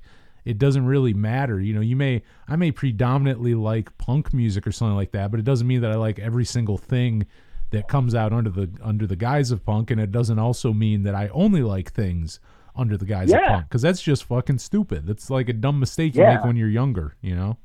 Like literally, even like I did before, like coming down with this list, you know, I'm finding like with Blink, I found songs that I kind of forgot I loved almost. With this, like I was going back and like I remember like in certain areas of my life, like there's 2 hip hop like / rap artist groups that I wrote down because they were big for me at around that same time. It was a hip hop group called Jurassic 5, and then like a rapper scratcher combo called Idea and Abilities. And that's like so far off from like punk rock music, whatever you want to call it. But it was music that I vibed on, and it got me, you know, feeling certain things, and like it helped me focus on certain like aspects of my life. And I can't discount that.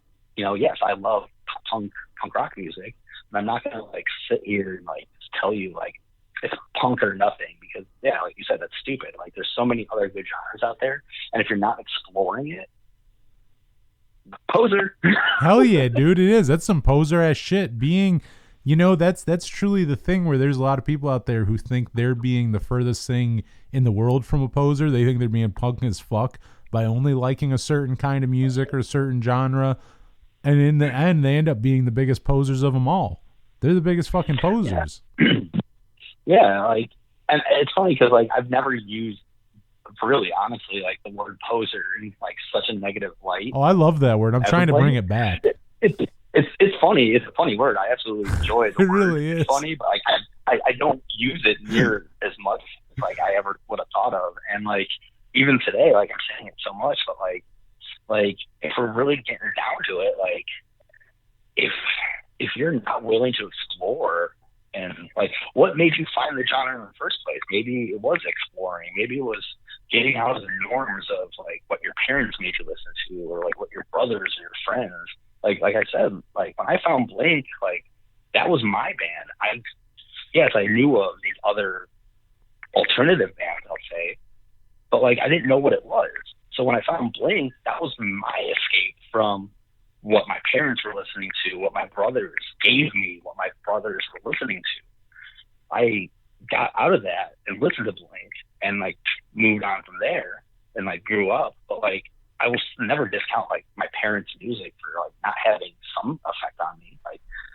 Like I thoroughly enjoy Jethro Tull and Genesis and Whitesnake and Poison and Rat and Led Zeppelin. Like I enjoy these groups, and I'm not going to sit here and define myself by one genre where like some poser kids are just be like punk or die, or you know, I'm emo scene kid for life. Oh, fuck yeah, Less dude. than sign 3, you know, like roar. Dog, it's 2008 forever. It's fucking 2008 forever here, dude. We fucking 303 is always on the turntable. I got my fucking my Cobra Starship shirt on, dude. I got my fucking I've been wearing my stunner shades for like hell yeah. 12 years now. Oh hell yes, dude. Got the stutter shades. I mean, I think maybe it was Neff, maybe was the brand, like the multicolored shoes that have like hot pink, hot green, like that you can only get at like fucking PacSun or Zoomies or one of those fucking stores. Like the big Osiris. oh yeah, yes, dude, yes, exactly those fucking. Just all of that good stuff. It's 2008 forever, dude. There's gonna be, but you know what? Everyone thinks they're so much cooler than the generation before them, or they're cooler than their parents or something like that. Yeah. But the fact is, like, as people laugh at like, oh, like these oldies cruises where like they have a cruise where people go see like their favorite bands from the 80s and they perform their hit singles. Jimmy Buffett. Yeah, or like shit like that. Like fucking go to fucking Margaritaville with my boy Jimmy. Like there's shit like that where like younger people laugh at that. But I'm telling you this right now. Just wait until you're old enough where in your 40s and 50s, there's going to be like the equivalent of like what I'm talking about. Like it's obviously not going to be called like the 2008 Neon Cruise, but something along those lines are going to exist where people go see like Boys Like Girls and Cobra Starship and Metro Station and 303, and they all get together, and for 3 hours everyone remembers being in like people laugh at their parents, but it's like, yeah, the fucking old man loves Bob Dylan or this and that. It's like, yeah, he was listening to that at the same time you were listening to like Metro Station, that like when you were in high school. It's like that is their Bob Dylan. Your Metro Station is your Bob Dylan, basically, is what I'm saying. His Metro Station is Bob Dylan for a new generation. It makes sense. Dude, the times they are a-changing, and it's synth now. Yeah. It's fucking synth. But yeah, like, you know what I'm saying. Like, you totally get what I'm saying. Like, obviously they're like so left field from one another, but it's like this idea of like, the bands who end up playing country fairs and casinos and stuff like that. It's like, yeah, like Aerosmith had a rough time during the 80s. Like, there's a lot of those classic rock bands from the 70s who had a terrible decade in the 80s. And it's like, guess what? That's what bands of now are going to do. There's bands who, from like 2012 or something, who are going to go now, have been a band for like a decade or so. Guess what? Shit's going to go down. Their popularity is going to go down for a while. They might write some of their, they might not be writing their best music. Like, bands can bounce back from that. But the idea that like you're immune to all the shit that you see older bands, like, like same with like how bands would laugh when like, after grunge took over and a lot of those 80s hair metal bands were playing like fucking, Jerry's Tavern. Like they went from playing arenas to like, Warren or Quiet Riot is playing like the local, bar that holds 400 people. And it's like people laugh at that, but it's like, dude, that's the music industry. Like your fucking favorite bands like, now, it's going to happen to them. Like I remember like we're on the same lines. Like, when I was in high school, and probably like when you were like middle school or maybe early high school, like the scene was like in its full effect. Like everyone had black hair, everyone had crazy winged eyeliner or something, and like the studded belts and super skinny jeans, and that was scene. And we grew up, most people grew up, and the generation before us look at that being like, you guys are fucking weird. And like, okay, yeah, we were. But look at you guys right now. Like, you guys got e-girls, like, that look like scene girls from like 10 years ago. Oh, yeah. Oh, for sure. And it's the same thing. It's just a little different. And when 10 years go by, you're going to look at the generation that's younger than you, and they're going to have that thing, and you're going to be making fun of them, and they're going to be making fun of you, and it's all the same shit. People don't realize that forever. Like, I realized that in my early 20s. Like, I think I was probably like 23 when I realized, like, yeah, the bands that like that are new and hot right now that you're seeing, like, it's nothing special. It's not like you found something special for yourself that you would obviously leaves impressed in but it's like, it's just different eras and shit. It's like, there's so much music. I've been out of touch though my whole life. Like I was out of touch at fucking 15. So it's like, there's shit where it's like, I don't understand EDM, but I understand that there's people who listen to like Skrillex, and that for them is like whatever Blink-182 did for me, or whatever Bob Dylan did for someone else, or what the Beatles did for someone, or what Snoop Dogg did for someone, or what fucking Mariah Carey did for someone. Like, it's all different music, it's all different genres, but it leaves some kind of impression on those people. And I don't know that you can discount any of them. You know what I mean? Like, I don't think I can sit here and say that I'm any better for, feeling the way I do from listening to this band as someone who may get the same reaction from listening to fucking Shake It. Like, Yeah. You know what I mean? Like, if you get that Like- same feeling the first time I heard like Suburban Home, like if you're getting the same thing out of Oh, fucking yeah. shake, shake, shake, shake, a shake it, like, I don't know. Can I be like, maybe I'm jealous of you that's all it took for you to derive it from. Like, maybe I'm mad that Yeah. you got it. So, you're getting off so easy on something like that. But it's like, I Mm-hmm. don't know that I can sit here and say I'm any better because I felt that same feeling just from different music, Yeah. And like, it's the same thing. It's like, I've been saying this for a while now. Is that like, I respect all music. I respect all genres, but I don't have to like all of it. Like, Yes. what country does for you might not do for me, and vice versa with pop punk. Like, that's just the way it's gonna be. But I can't discredit your appreciation for that genre or this song or that artist just because I don't find their music appealing. Like, that would be very poser. of me That's to, poser like, as fuck, honestly. your music sucks. Like, why are you listening to this trash? Like, listen to my music. My music's better. No, realistically, it's not fucking better. It's just what I like. Dude, I have a music library with thousands and thousands and thousands of songs, probably hundreds of thousands of songs in it. And if you looked right now, you're not going to find one Beethoven song in that library. But with that said, what kind of asshole would I have to be to sit here right now and with a straight face tell you, yeah, Beethoven's untalented. Beethoven's not good. Yeah, Like, right. what kind of person would I have to be to go like, look at, I'm not going to listen to it in my free time. You're never going to walk into my house and go, what are you doing, dude? Oh, I'm just vibing to some Beethoven. It's not going to happen. But it's like, I'm not going to sit here and tell you that he's not amazing. Like, I don't listen to classical music, but when I hear classical music, I can go, well, fuck, those people were good musicians. Like, they're classically trained musicians. Like, I am a poser if I sat here and discounted that because it's just not right.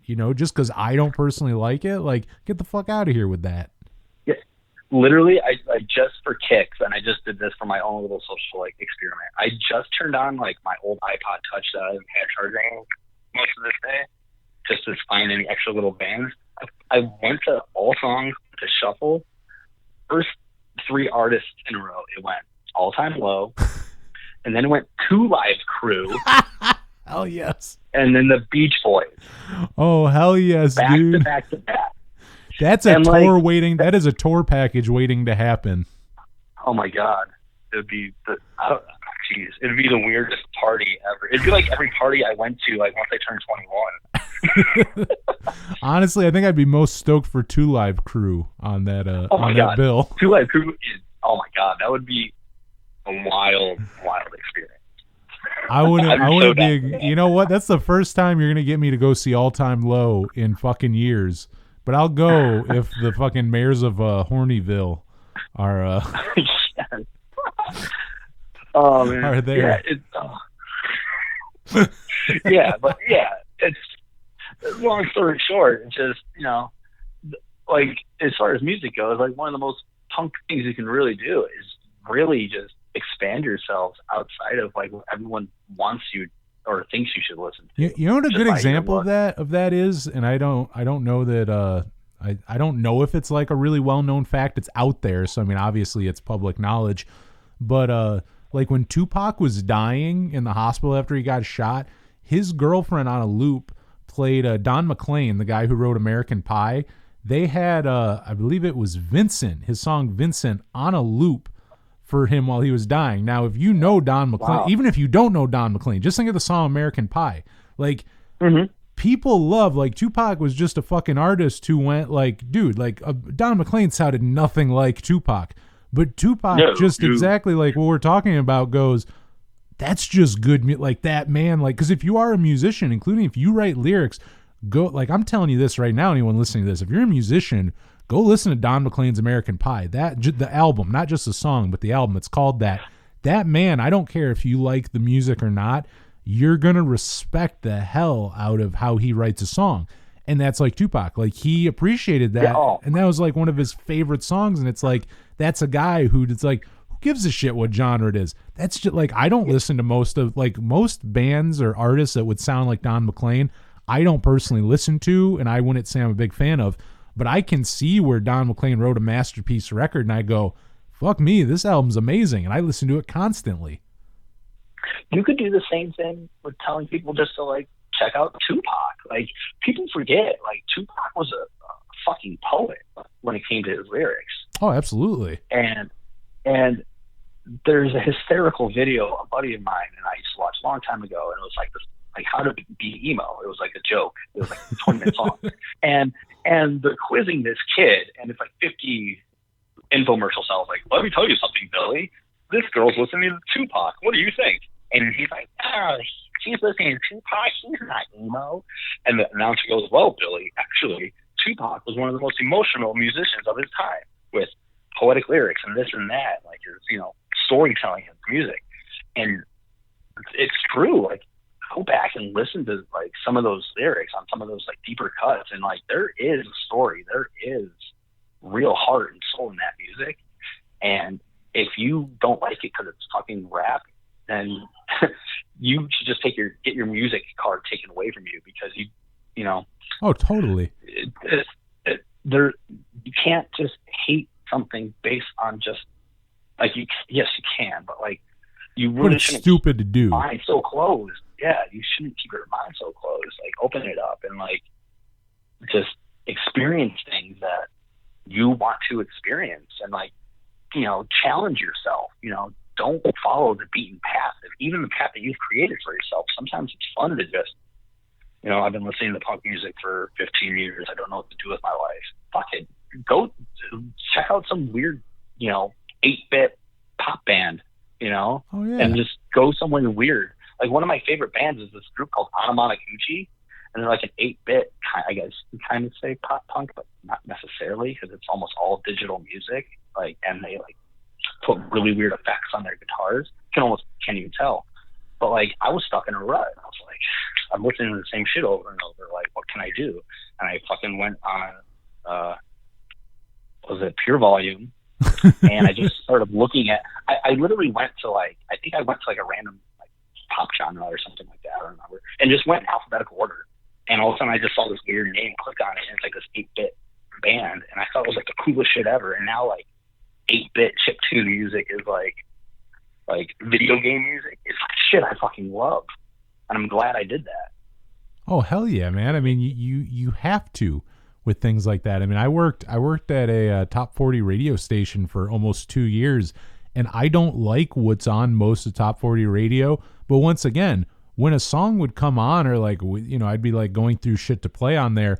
If I heard a song that I thought was good, like, I'm not going to deny it because it's a pop song. There were songs on there that you would think I would never listen to or would like, but I'm like, no, that's catchy. Like, I understand what it's there for. Like, I understand, like, there's a lot of songs where I go, yeah, that's not supposed to be the deepest song of all time. I go like, oh, from a pop perspective, from going like just catchiness, or like, which was what they're trying to do. The end goal there is to get it stuck in as many people's heads as you can and make it as catchy as can be. And when you have that in mind, you go like, okay, I'm listening to this, and it's like, all right, I may not normally like this genre of music, but I'll be damned if this isn't the best of the best. Like, I go, if I know what their objective is, you don't have to be a fan of it. Like, I don't have to be a fan of country music to go, if I know what they're trying to go for and I hear a good country song and I go, oh, well, I mean, by the guidelines of like what they're probably trying to do, that's pretty damn good. Like, they're writing, like, is it relatable? Is it this or that? You know what I mean? Same with pop. Is there a hook there? Is there, is it catchy? And it's like,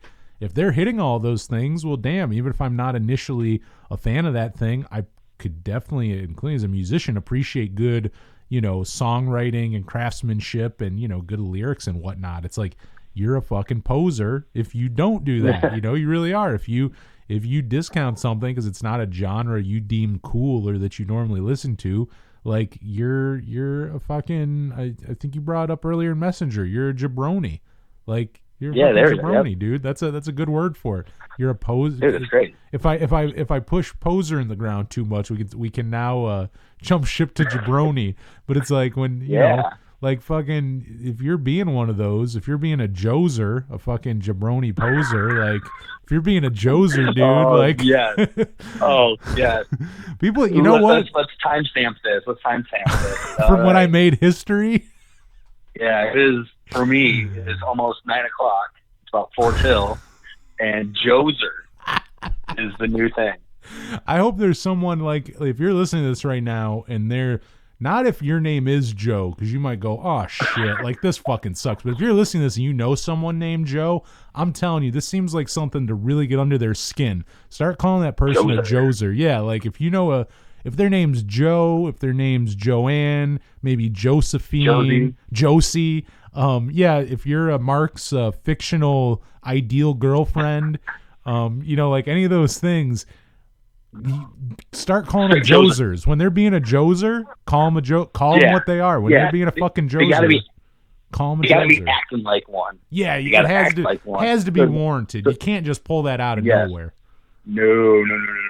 There's gotta be some substantial evidence behind the Joe being a Joser. Because let me tell you, that word, if you put it on a scale, that word carries weight. That's a word. You don't just throw that at someone for nothing. That's a fucking if you call me a Joser, dude, I'm probably pulling out a switchblade and I'm ready to those are fighting words where I come from. If you call me a Joser, dude, you better get ready to fight. Oh man, I'm cracking my knuckles right now. I can beat some Josers up right now. You call me a poser, that's one thing. You call me a jabroni, that's one thing. You call me both those things, we got a fucking problem, dude. We got a fucking problem. Yeah. Oh man, I can't. I think I'm just gonna start adding like Joser to every like Twitter and like Facebook post now.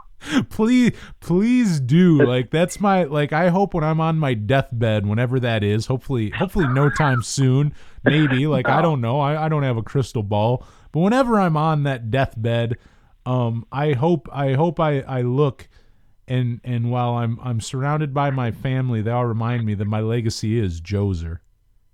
Yeah, last thing you see, I'm just gonna I'll show up, I'll put my arm around your family members, look up, and just right before your eyes close, I'm like, what a Joser. Oh hell yes! Do you close my eyes for me, like as you slowly say it, just with your index finger? You just both eye individually.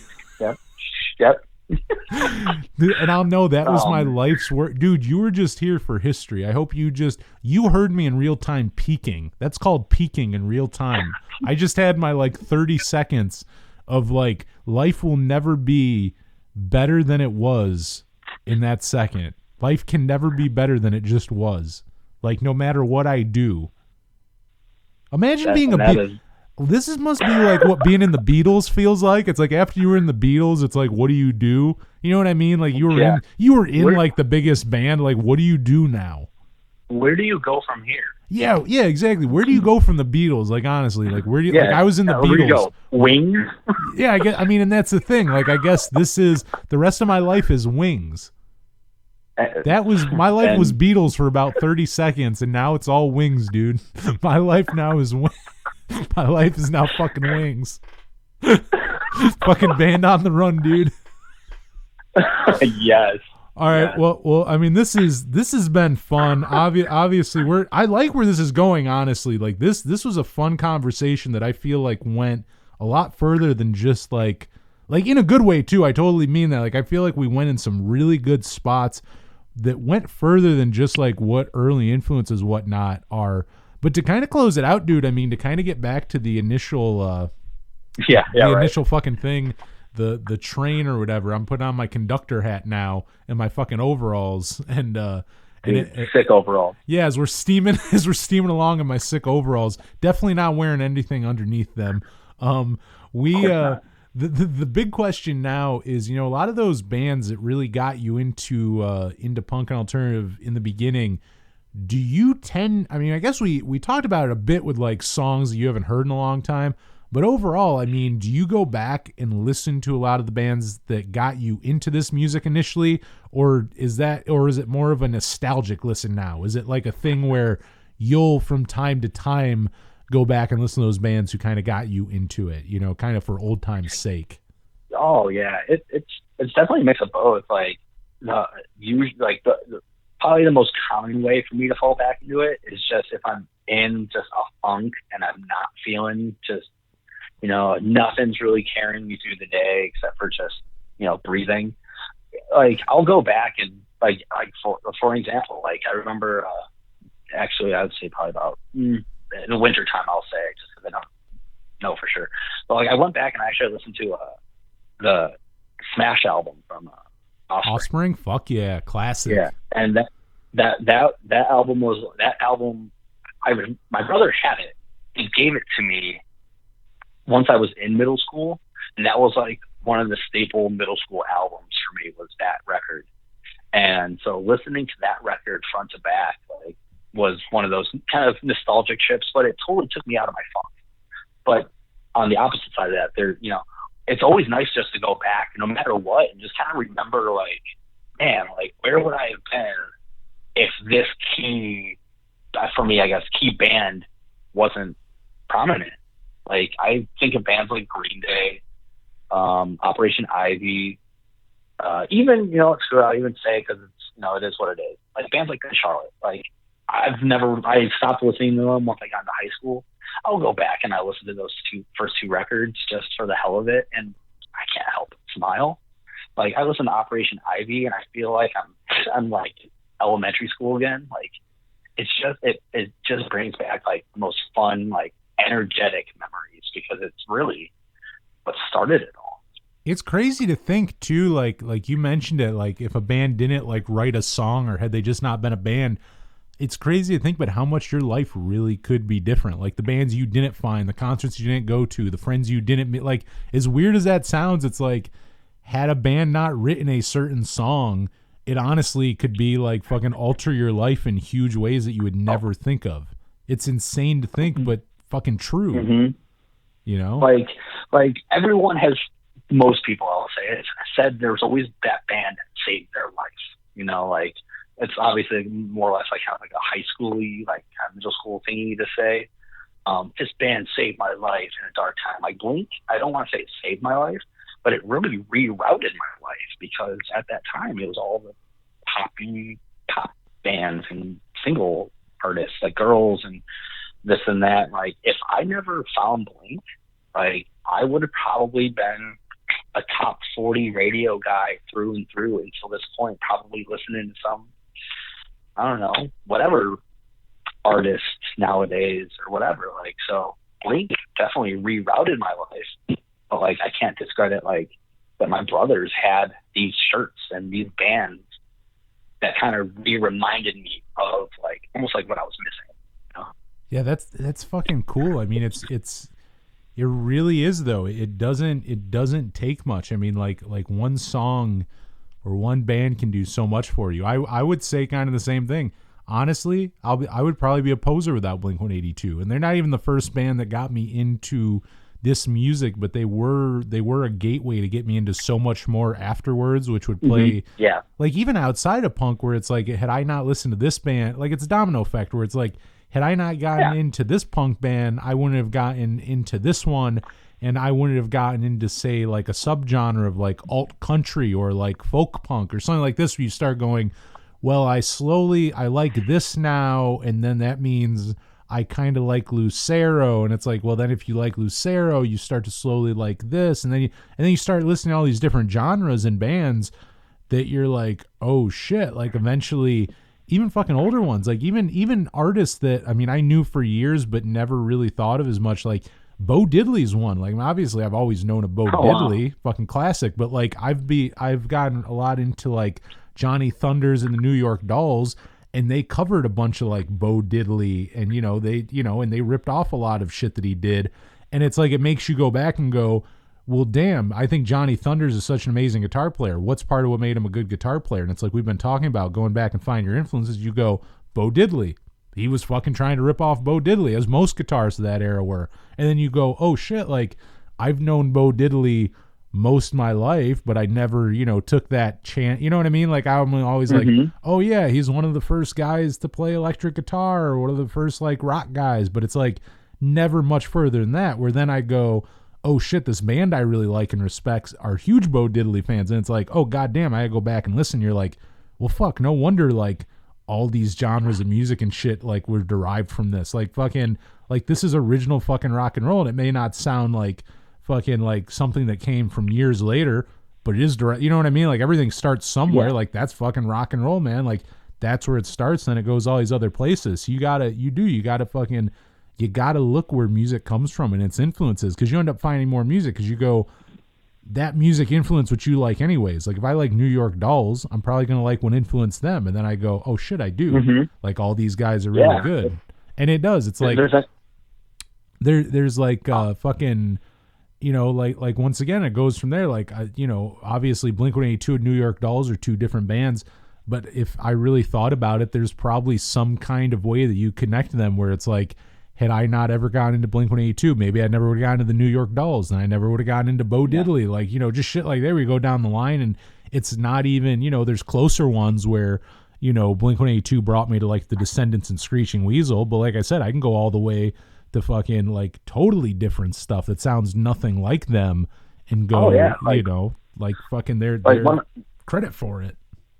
Yeah, like one of my favorite bands or artists groups of all time, like literally up there with Blink, Tom Petty and Heartbreakers. Oh hell yeah!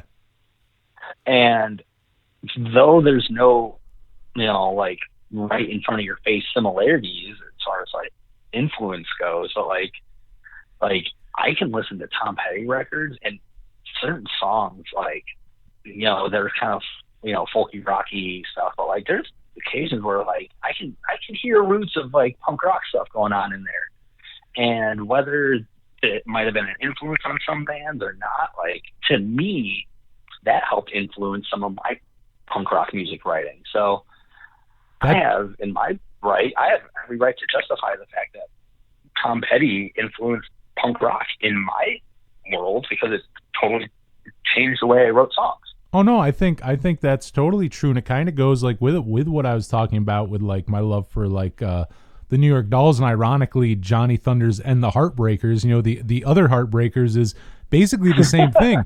They were a fucking rock and roll band that sound like a punk. You know what I mean? Like those guys did not like being called punk. Johnny Thunders did not like being called a punk, but he like was a forefather of punk. Like whether he liked it or not, he was a forefather of a genre. But with that said, that's where it gets you. It's like, okay, this guy isn't really influenced by the same thing that punk bands are. Instead, he's influenced by all these like guys who you wouldn't otherwise think of with punk rock. You know what I mean? Like a Chuck Berry. Like that's another fucking one who ripped a ton. It's God. Like you don't think of Chuck Berry when you think of punk, but if Johnny Thunders is like ripping off Chuck Berry, you know, things that Chuck Berry was playing, you go, oh shit, like it starts bridging the gap for these things. Same with the Replacements. Exactly. They're one of my favorite bands, and they would cover like 60s like AM radio, like soft goldies hits and like soft rock and things that now like, you know, like a 60-year-old would listen to nowadays.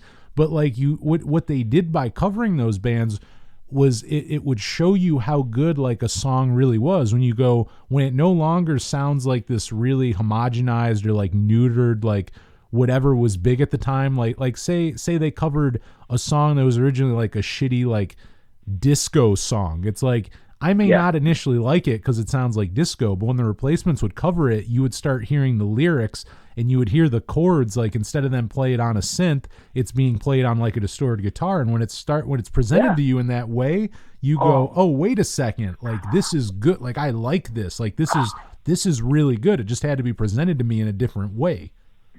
Yeah, like what is it? Who's the original artist? A trio did Metro. Oh yeah, they're an 80s band. I can't think of the name, but I know what you're talking about. Yeah, and like I remember hearing Metro and just thought it was a trio song for the longest time, and then my dad was driving me somewhere and like the song came on. I'm like, what is this? Yeah. He's like, do you know the song? I'm like, yeah, I know the song, but not by this artist. He's like, my dad's like, this is the artist. And I was like, whoa, like, and I think if I could be wrong, weren't they like kind of like a new wavy band? Yeah, they are. They are. I can't think of their name, but that original version is very new wavy too.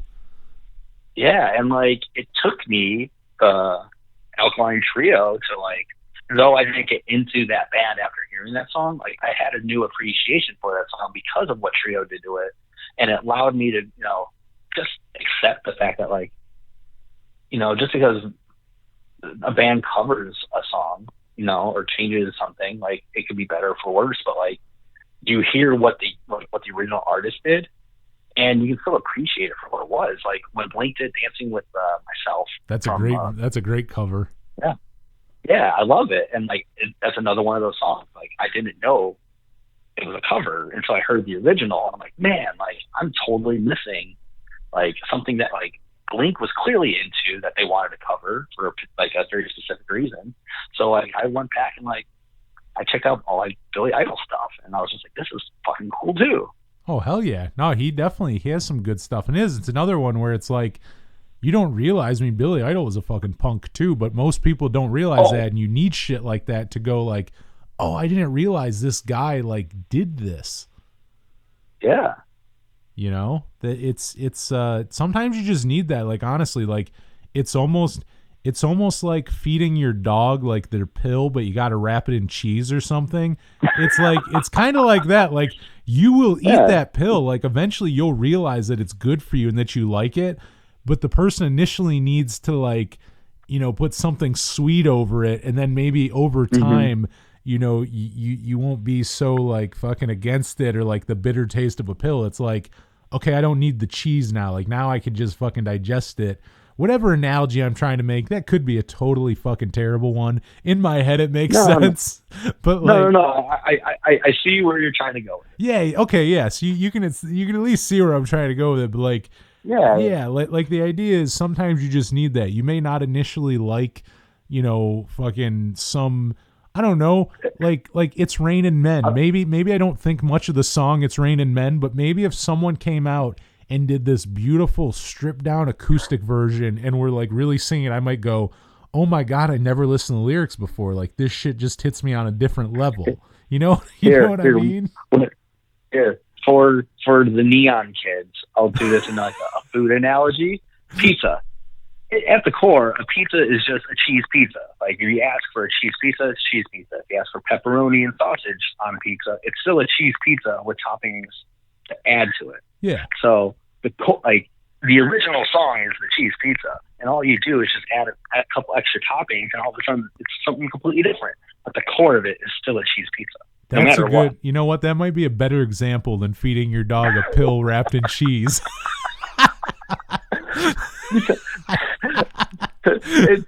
Thanks for one-upping me, motherfucker. Well, what was it? Didn't that also happen with what was it on the Blink one? You started talking about like oh goddamn, what Judas was Priest. it? You're talking about like Judas Priest or changing vocalists or something like that. Yes, I do remember. I can't remember what your example was, but it was like 1,000 times better than what my. I did when Taking Back Sunday replaced. Yes, that's right. John yeah, Nolan you're right, dude. Yeah, we're talking about Blink-182, and it's like, I don't know, how about this 80s hair metal band? And then it's like, well, what about the band who like toured with Blink-182 and like something relatable? Yeah, like something relevant to like the conversation. Yeah, because like I remember like a little off, but like I was gonna bring this up earlier and never did. But like I was always telling people like the difference between like the neon pop song and like the pop punk that I grew up listening to, like with Blake and From Glory and shit like that. And the joke for me was always like 90s, early 2000s pop punk bands were writing about, you know, skateboarding, kind of being little, you know, like assholes, kind of burritos, and like getting dumped. And then like neon came, and all of a sudden it was like it was cool to be pop punk. So it was like going to the party, hanging out with all your friends, you know, getting the girl, and like pizza. Yeah, you know what? You are right though. There was a kind of that underdog stigma too, I think, was gone. Like there was less of like the relatable, like, oh yeah, they are just kind of like, you know, just kind of dudes who play guitar. You're right. You kind of get more of this like they seem like they're doing this because they know it's cool or because it brings them attention or something. You know, it feels more derived of that than like you look at something like look at like a band like Homegrown, and you look at their whole like their music videos, how they acted. Like that band made fun of themselves constantly. That's not a band who's like, look, we're cool. There's nothing about, like, they made fun of themselves every chance they could get. They like were making fun of themselves in every single way they could. Like it's so different from, you're right, like later on when you're trying to be a pretty boy and you have on the right jeans and the right pant, you know, the right shoes, and like All Time Low. Every All Time Low video seemed like it always had like a super pretty girl that was like always into them, or they were always into, and they always looked like awesome. Or like you see these like kind of I'll loosely use the term old school like pop punk bands, and it was like, you know, yeah, there might have been like a pretty girl in the video, but it was always like giving them the cold shoulder, or like they just broke up and like now the guy's devastated. Now there's like, definitely Neon a different vibe, for sure. Yeah, it was totally different vibe. Like, what was it? Someone told me when I brought this up, they were like, "Oh yeah, like Maroon 5. Like, I hate that band because in every video it's just him like hooking up with a different girl every time," which I didn't really know. But like, he told me that, I was like, "Oh, like yeah, it's like that artist, like in genre. Like if you go back, say, you know, however many years back, it could have been." That guy was getting broken up by all these girls in the music videos for other reasons, but now it's all about hooking up and getting the girl because it's cool. Oh yeah, no. You're going down, I mean, like a path that I could talk about for probably for like hours, but I think that's I think that's a big thing with music too. Like, I mean, like we were talking about, like take genres and everything out and just relatability of things, because there's so much that I just can't relate to, because I'm like, you listen to a song and it's like, if it's like, hey, like, you know, shitty things that happen in your life, that it's like, oh, those shitty things happen to everyone, that's a lot more relatable than like, I mean, there's even shit where like, look at, like, there's country music where I go, if I was a 40-year-old dude who drove a truck and lived in the country and like, you know, like really lived the lifestyle that they're trying to sell or market in, you know, a lot of mainstream country, then I would probably love it because I could relate to it. You know what I mean? It's one of those things, but it's like...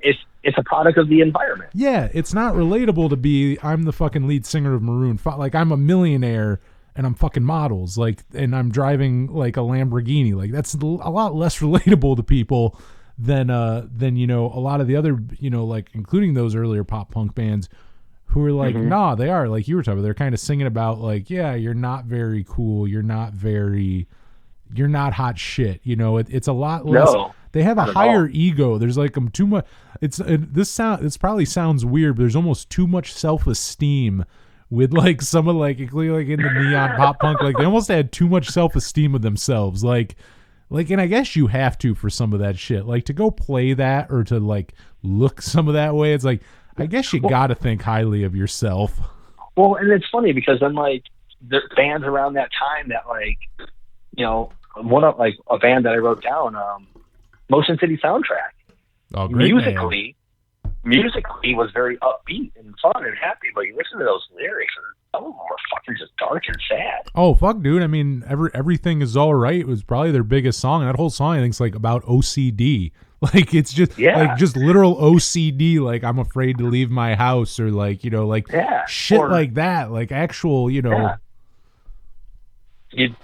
Yeah, there was still like it kept the it had the old soul of pop punk, but with like the modern, like, I guess you would say like becoming neon scene with the synths and stuff. They're weird too because of the original vibe. Yeah, and they're an odd one too, because if you see the synth and shit too, like a lot, because they were in that era where I think you'd automatically see that, and they played Warped Tour and shit too, so you'd go, oh, like, you know, neon band or whatever, but it's like they sounded so different from other bands who had keyboards and shit at the time, you know, and you would not expect it. You would think a lot more like, oh, that band's probably going to sound like 303 or sound like, you know, this band. And it's like, oh shit, like they don't sound like that at all. Which is funny actually, because I saw 303 and Motion City Soundtrack both played a college like 40 minutes from my house like 10 years ago. I went to the show. Motion City Soundtrack played first, and then I called my mom to I couldn't drive at the time. I was in high school, and she had to come get me after, and I did not stay. Mom, I stayed I'm for scared. Yeah, get me now. There's too much neon. It's too bright in this room. Too bright here. It's too fucking bright. I forgot my shutter shades. It's too bright, dude. I need my shutter shades.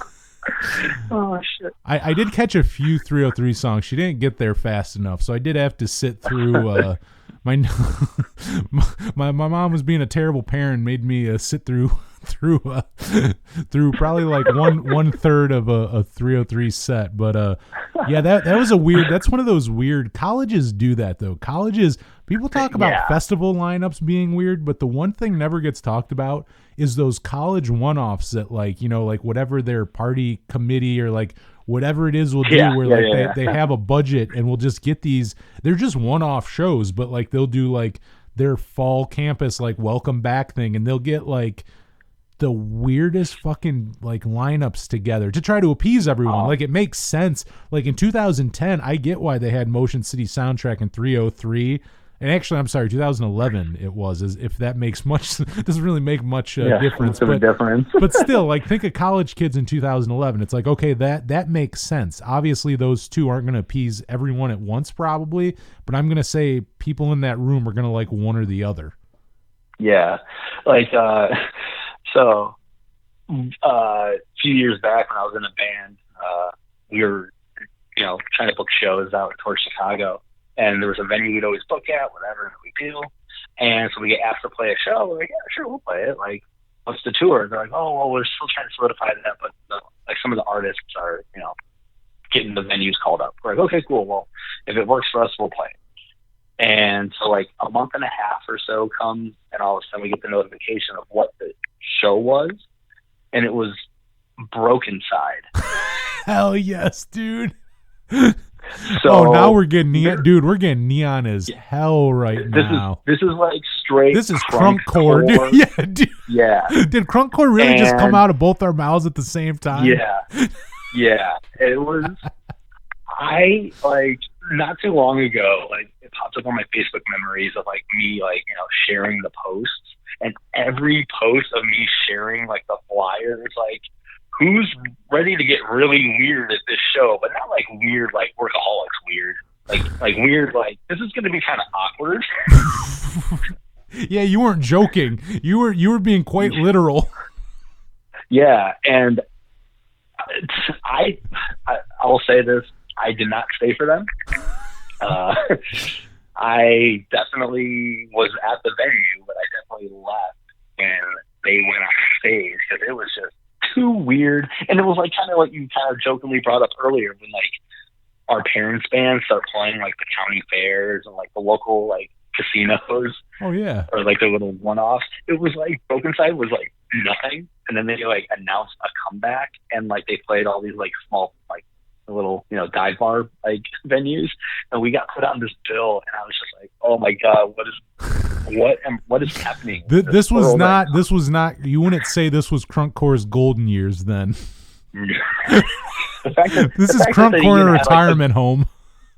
The fact that they even had 15 minutes is crazy because like I think there was like a girl group called Millionaires. Dude, I was just about to bring up the Millionaires. I was just about to bring them up. I mean, they were cute though. Were they? I don't remember. Yeah, from what I remember. I mean, I don't know the music. I can't imagine it's something I would enjoy, but I do. They're very pretty crunkcore. I don't know what you call someone who dresses crunkcore besides a fucking idiot. That was like neon scenester who like started listening to like hip hop. Well, that was the weird thing. And actually, we can thank basically 303's one. It's kind of like how Green Day is to thank how all those punk bands broke in like 94, how Green Day opened the door for all of them. 303 kind of opened the door for like, yeah, you're right. It's like we're neon, but we also ironically like I don't know, like hip hop. But it's like, it's almost like you almost get that too, where it's disingenuous. It's almost like a like smirk. It's like, it's not like they're good at it or anything, but it's like, we're going to add this element because it's weird or different. And it's like, it sounds like shit, but they'll just do it. But guess what? There's people out there that liked it. There's people out there that fucking loved it. And they'll look at us for liking bands like Propaganda or Blank or whatever and be like, you guys are fucking losers. Fucking posers. fucking josers. There is not enough neon yellow on that Hurley shirt. Actually, that might be a bad example because I think Hurley kind of bought into that later on. Okay, that was a terrible example. Let's just stick with Glamour Kills. Okay, yeah. I mean that's as neon as it gets. Pop music saved my life. Yes, dude. Hell yes, dude. Maybe wear a To Write Love on Her Arm shirt. Maybe one of those in there. Ooh. I mean, at least they had a good message. I think they like gave money to like suicide prevention or something. But they were of that era too. That was it's so funny because really I don't think that it was the plan of this episode so much. But what we've ended up doing, I think more than anything, less of talking about what really got us into music and more about how terrible like pop punk music became for like 5 years. Like really how terrible like Neon and Crunkcore and the Millionaires and Broken Side. I mean, this is we literally went from just like, oh, punk influences to like, what are the absolute worst things for punk? Yeah, so one day I listened to Op Ivy. It's the most amazing thing I ever heard. Well, how can we switch that around? How do we go from one of the greatest ska punk bands of all time? Where do we go from there? I know, let's go into Crunkcore. Because when I think of Tim Armstrong, when I fucking think of Tim Armstrong, I think of fucking Neon, Shutter Shades. I mean, Grills. Oh my God, Grills, dude. What am I thinking? Obviously, Grills and I mean, Tim might even, if you haven't seen, he has that shaved head and has a spider web tattooed on it. It'd be cool if he got Shutter Shades tattooed on his face, so he could be crunk 24/7, dude. Oh yeah, dude. It would not be. You would now no longer have to remember them at home. You could never leave. You'd never leave without them. You would have them at all times. You would never not be crunk, is what I'm trying to say. You would never not be crunk. Took the words right out of my mouth. Wait, dude. Okay, they have to redo the chorus to Time Bomb. It's like neon pink shoes, neon green Cadillac. The boys. I'm trying to think of what colors it would be now, but they have to go back and like change Time Bomb. Pink shoes. Purple hat. Maybe not a Cadillac. How about like a 2008 Honda Civic? A lime green Honda Civic. Yeah, my mom's 2008 green Honda Civic. She let me drive to fucking go see Broken Side in. See, this has to be rewritten for. I was gonna say 2020, but I'm saying this like Neon is in now. We're talking about something that's been outdated for like a Now are we old fucks? Almost. I think we might be old fucks because Neon has been like a butt of the joke for like 10 years. Like even in 2010, it was kind of like some of this is like pushing it still being out there. Like even at that point, it's kind of like, Jesus, there's still bands. And I just saw a thing literally yesterday, 2 days ago, that Forever the Sickest Kids is going to try to come back. Hell yes. I looked them up not long ago. I liked their first record and I hadn't thought of them in a very long time. And just kind of out of the same thing like you're talking about, I'm like, I wonder if they're still doing it. And I looked it up and they were, like, lo and behold, which I don't know. I guess if you're still doing it, more power to you. It's like if you fucking, like anyone who's in a band will tell you that if you can gain a following and continue to keep doing it, like that's cool. But it's like, it's funny because you're like, I just wasn't expecting it. Like I not even in a demeaning way. I'm just like, I didn't think they were still a band. Yeah. And plus, I mean, county fairs are always packed full of people. Well, you know what? Like, it's really going to be now because before, at least there was Warped Tour, but now that that's gone, it's really going to be the county fairs and casinos and shit. There ain't going to be a Warped Tour to go on, like, as a legacy band. It's going to be cruises, too. I mean, we've already, to be honest, part of it's that. I'm not even shitting on it, but it's like, look at, like, those Warped Tour cruises that they did and stuff. That is literally what you're... Cool. That is a casino or a county fair just for a younger audience. That's all that is. It's you listening. It's people who have had a couple kids and whatnot and are remembering the music that they listened to in high school. I mean, it's not totally different from what those people were probably making fun of their... In 2002, they were making fun of their father who was buying like a Guns N' Roses shirt that looked distressed so it looked like it was from 1987. And it's like... Yeah, but you're just like that was just him feeling the way that you did in that moment. It's like you just become old and jaded. It happens to everyone. Slash is not that good at guitar. Slash sucks. He doesn't even look cool. He's got weird hair and a top hat. Have you ever seen his eyes? What is this shit? Fucking Welcome to the Jungle. This isn't fucking Millionaires. This isn't Oh, God. fucking. Where's the synth? There's no synth in this. The fuck's the synth, Oh, dude? no. Yeah, where's the fucking synth, dude? And then you get grounded as a 22-year-old guy still living at their house. Oh with their shit! parents.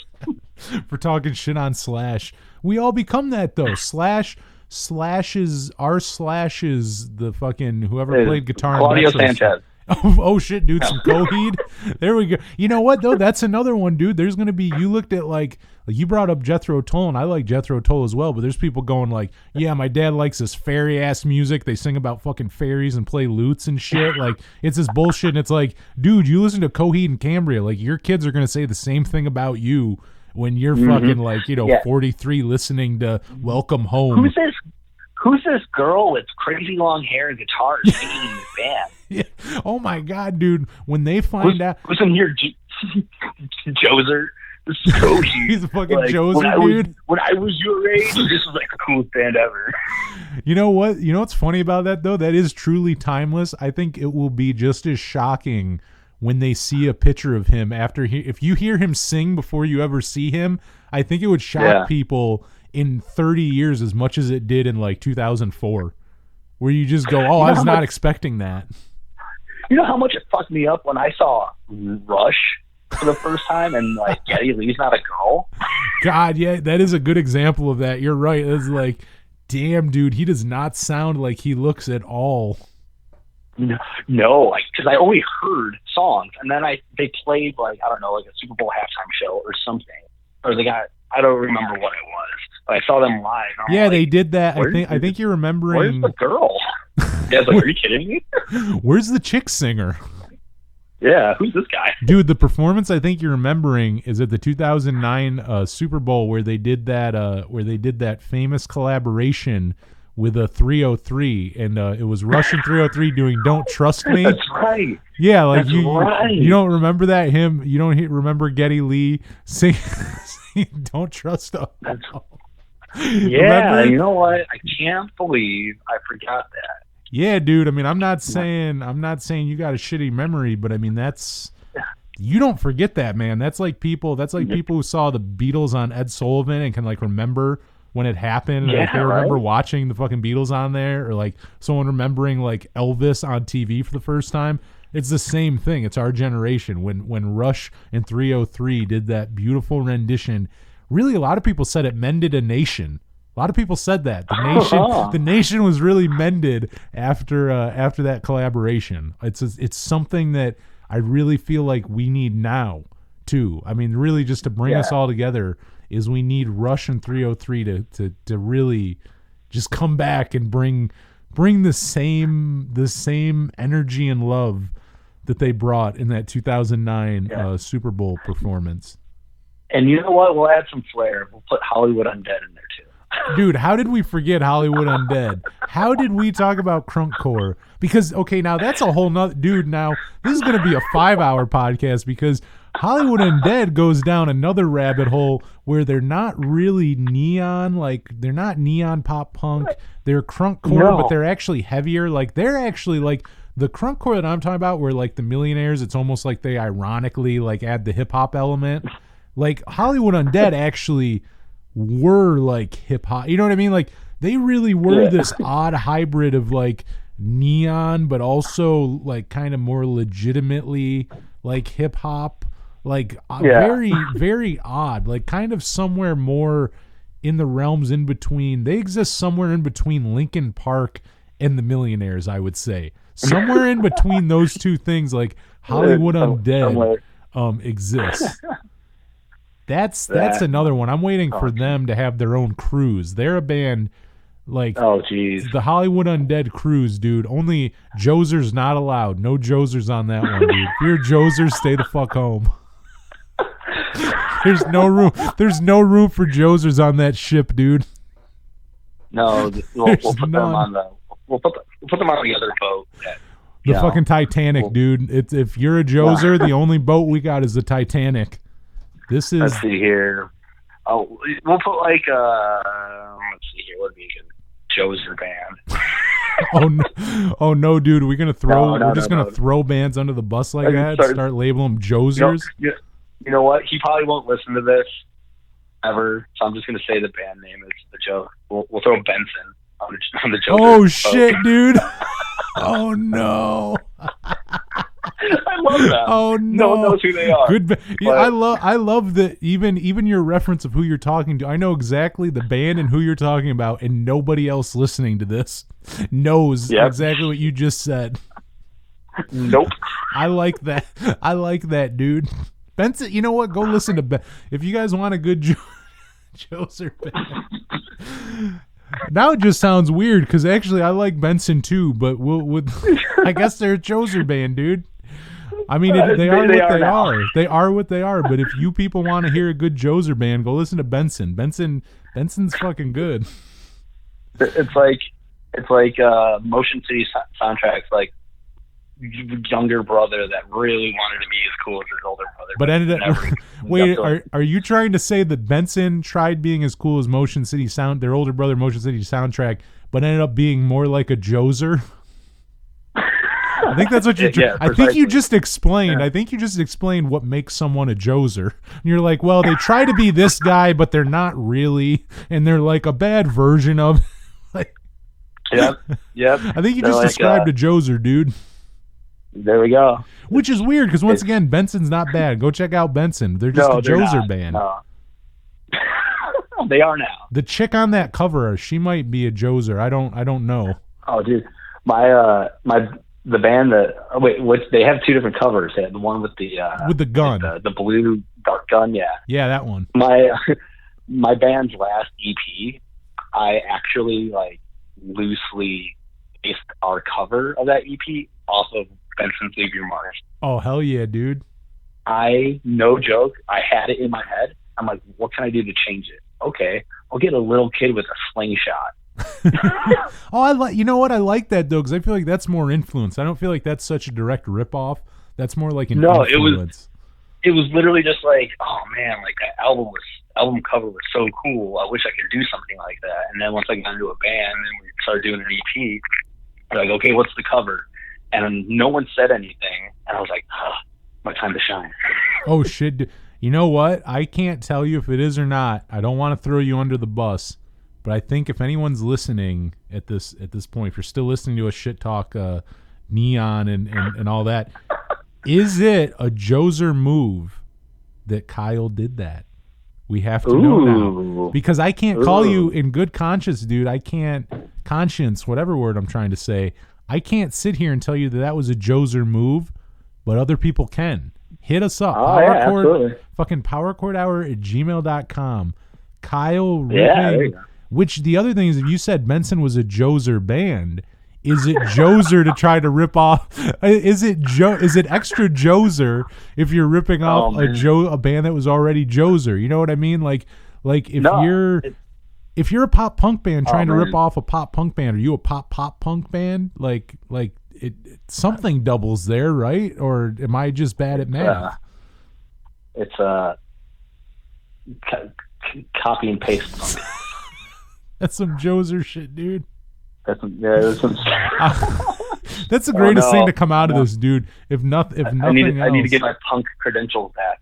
Dog, you need them punk. You need some punk points, dude. Because you're looking Dude. hella what? Joser, Hey. dude.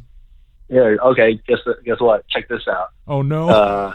There's these two sick bands that back in the day from Chicago that if these bands never existed, Fall Out Boy would have never blown up like they were. They were Knockout? 504 Plan and Knockout. Fuck yeah, dude. Knockout, man. I tell people constantly. I go, do you like Take This to Your Grave?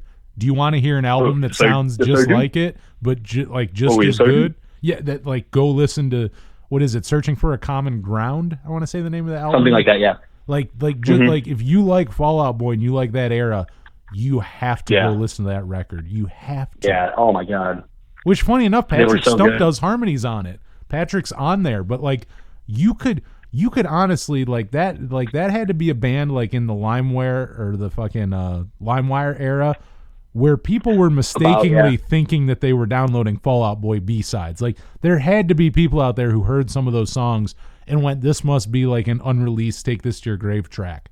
Had to. Yeah. God, dude, that album's so good. That album, that is not a Joser album, I would say. Not a Joser album at all. 504 Plan, I have not listened to enough. My boy, or both our boy, Ryan, from fucking Chicago, Postscript, Fakey, all them bands. I've seen him mention, he's talked about 504, so I know them from him, but honestly, I've never, he might have even played them for me once or twice when we were hanging out in Chicago, but I don't know them well enough to say. Knockout I fucking love. I've loved Knockout for like a decade now. Dude, yeah. Next time you come out to Chicago, like, we'll have a big Joser pop punk party. Hell yeah, dude. Ryan Rizzo, not a Joser. Not a Joser. We will say he's not here to defend himself. We'll say not a Joser. Yeah. We'll even say he's not on this episode. But Zach, our buddy Zach, I don't think he's a Joser. I don't want to say he's a Joser. I don't know. The verdict's out. But I'm not going to sit here and throw my friend under that bus. I will not, with a clear head, call him a Joser. I cannot do that and be able to sleep at night. I need to be able to sleep. If I can't sleep at night or kiss my kids on the forehead before I take them to school every day, I can't call someone a Joser unless I can do both those things. I'm undecided on that. You got to hit us up, people. Power Chord. You know what? I'm throwing everyone but myself on trial. You need to hit me up, powerchordhour@gmail.com. Am I a Joser? Is Kyle a Joser? If you know Zach, is he a Joser? I mean, is Ryan Rizzo a Joser? Like, please let me. What if all of a sudden just a bunch of random people start emailing me who somehow know, like, not like Ryan's not a Joser? Like, no, why would you ever say that? Like, how dare you? Yeah, right. Like, but we need to know, because once again, it's kind of like one of those things where, like, you know, I feel like you really, like, inside your heart of hearts, you know if you're a poser, if you're really punk or not. But still, I want to know the general consensus. How does society look at us? Because there is still that part of it where maybe in my heart I don't feel like a Joser, but hey, I'm not going to feel great if 50 people email me and go, motherfucker, you're a Joser, dude. Like, you're 100% Joser. Yeah, if anyone calls me out as a Joser, like, you know what? That so be it. That's what you think. That's what you think. I might not be able to change your mind, but you know what? I'm on the show and you're not. I don't, dude. See, you got a thicker skin than me. I mean, if enough people start calling me a Joser, I might be packing up shop here. Because there's gonna be a lot of reruns coming up. I'm gonna be anytime I get by a microphone, I'm gonna start crying and not thinking I'm good enough. Like, a lot of repeats. There's gonna be a lot of fucking reruns being played. I'll just I'll do the rerun intros, like, welcome to the Power Chord Hour Classics. Anthony's not here again. He's still crying. Yeah, this episode was recorded 3 weeks ago.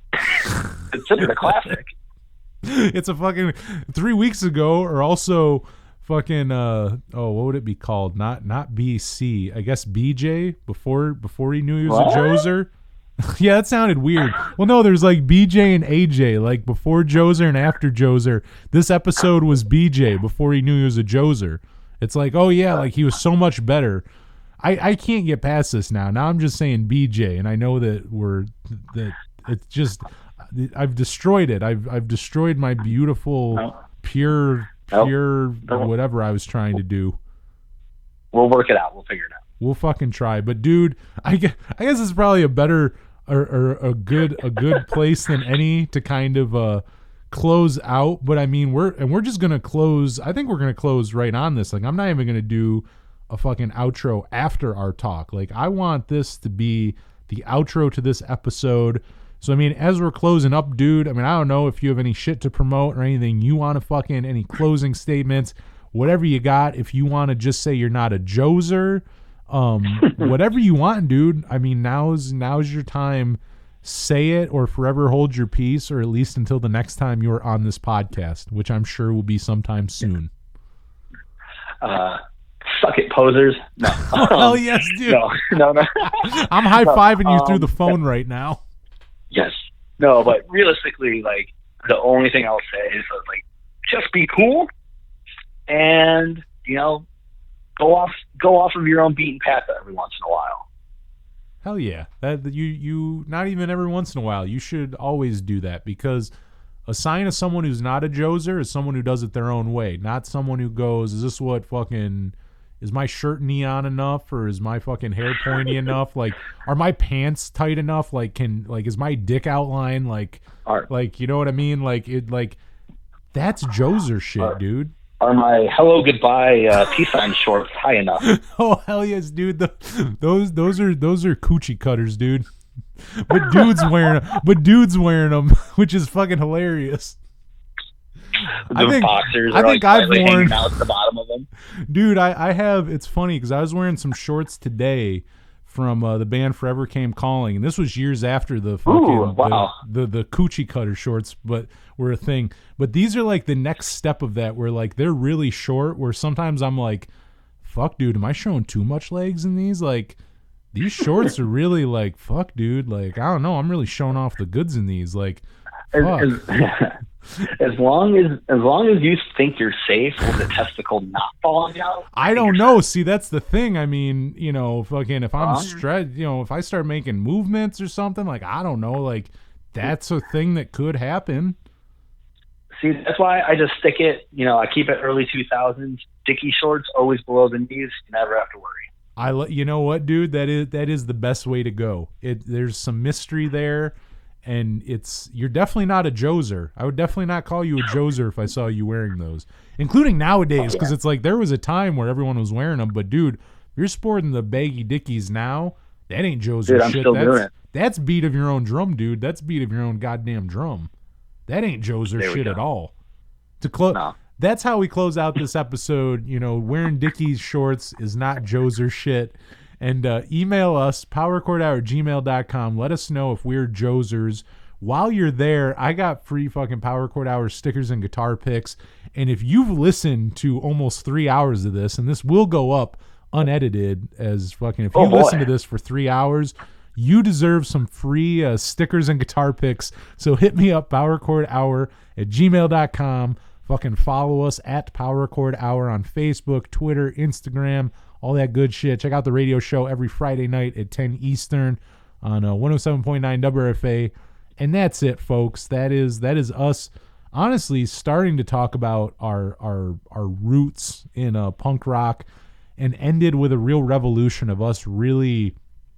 There just wasn't a strong enough word before, because there was always posers and there was always jabronis, but there was never a word that was strong enough to describe someone who's simultaneously being both of those things.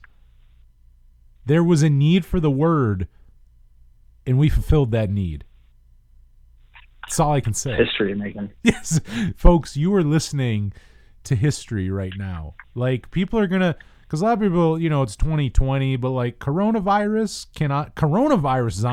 is honestly a joser. COVID-19's a fucking joser, dude.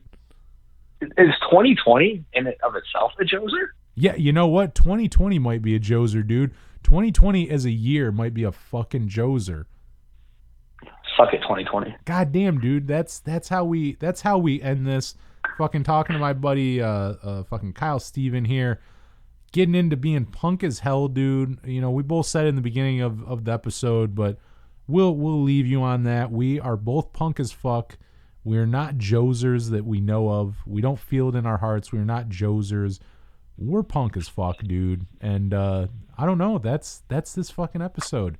So thank you for checking it out. And I mean, if you've listened this long, you're definitely not a joser either. I mean, we can agree on that, right, dude? Like, if anyone's listening to us right now, you're not a joser.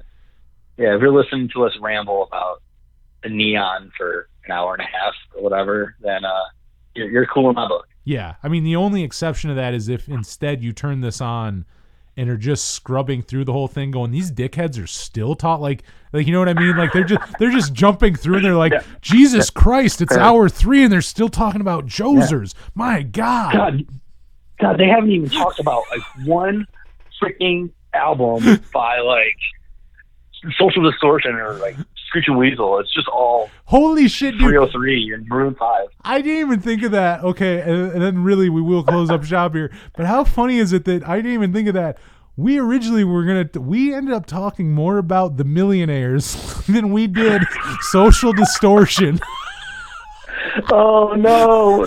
I don't. Is that You know a what, Joser? dude? We may be getting people might be hanging us up with the fucking Joser label because the more I'm thinking about it, dude, we talked. no. This episode was supposed to be our influences and what got us into punk, and we talked more about the Millionaires than we did Social Distortion. Oh no! I think I referenced the hit song "Shake It" more than I did "Ball and Chain." yeah. We'll have to do. There'll have to be a part 2 with a little bit like more in depth, analysis. I don't know. I'm losing my words. It's good, dude. We're about to hit hour 3. I feel like this is as good as it gets. Folks, thank you so much for checking out this week's episode of the Power Chord Hour podcast. Thank you for listening. Stay safe. And by God, please, for the fucking love of God, do not be a Joser. Yeah.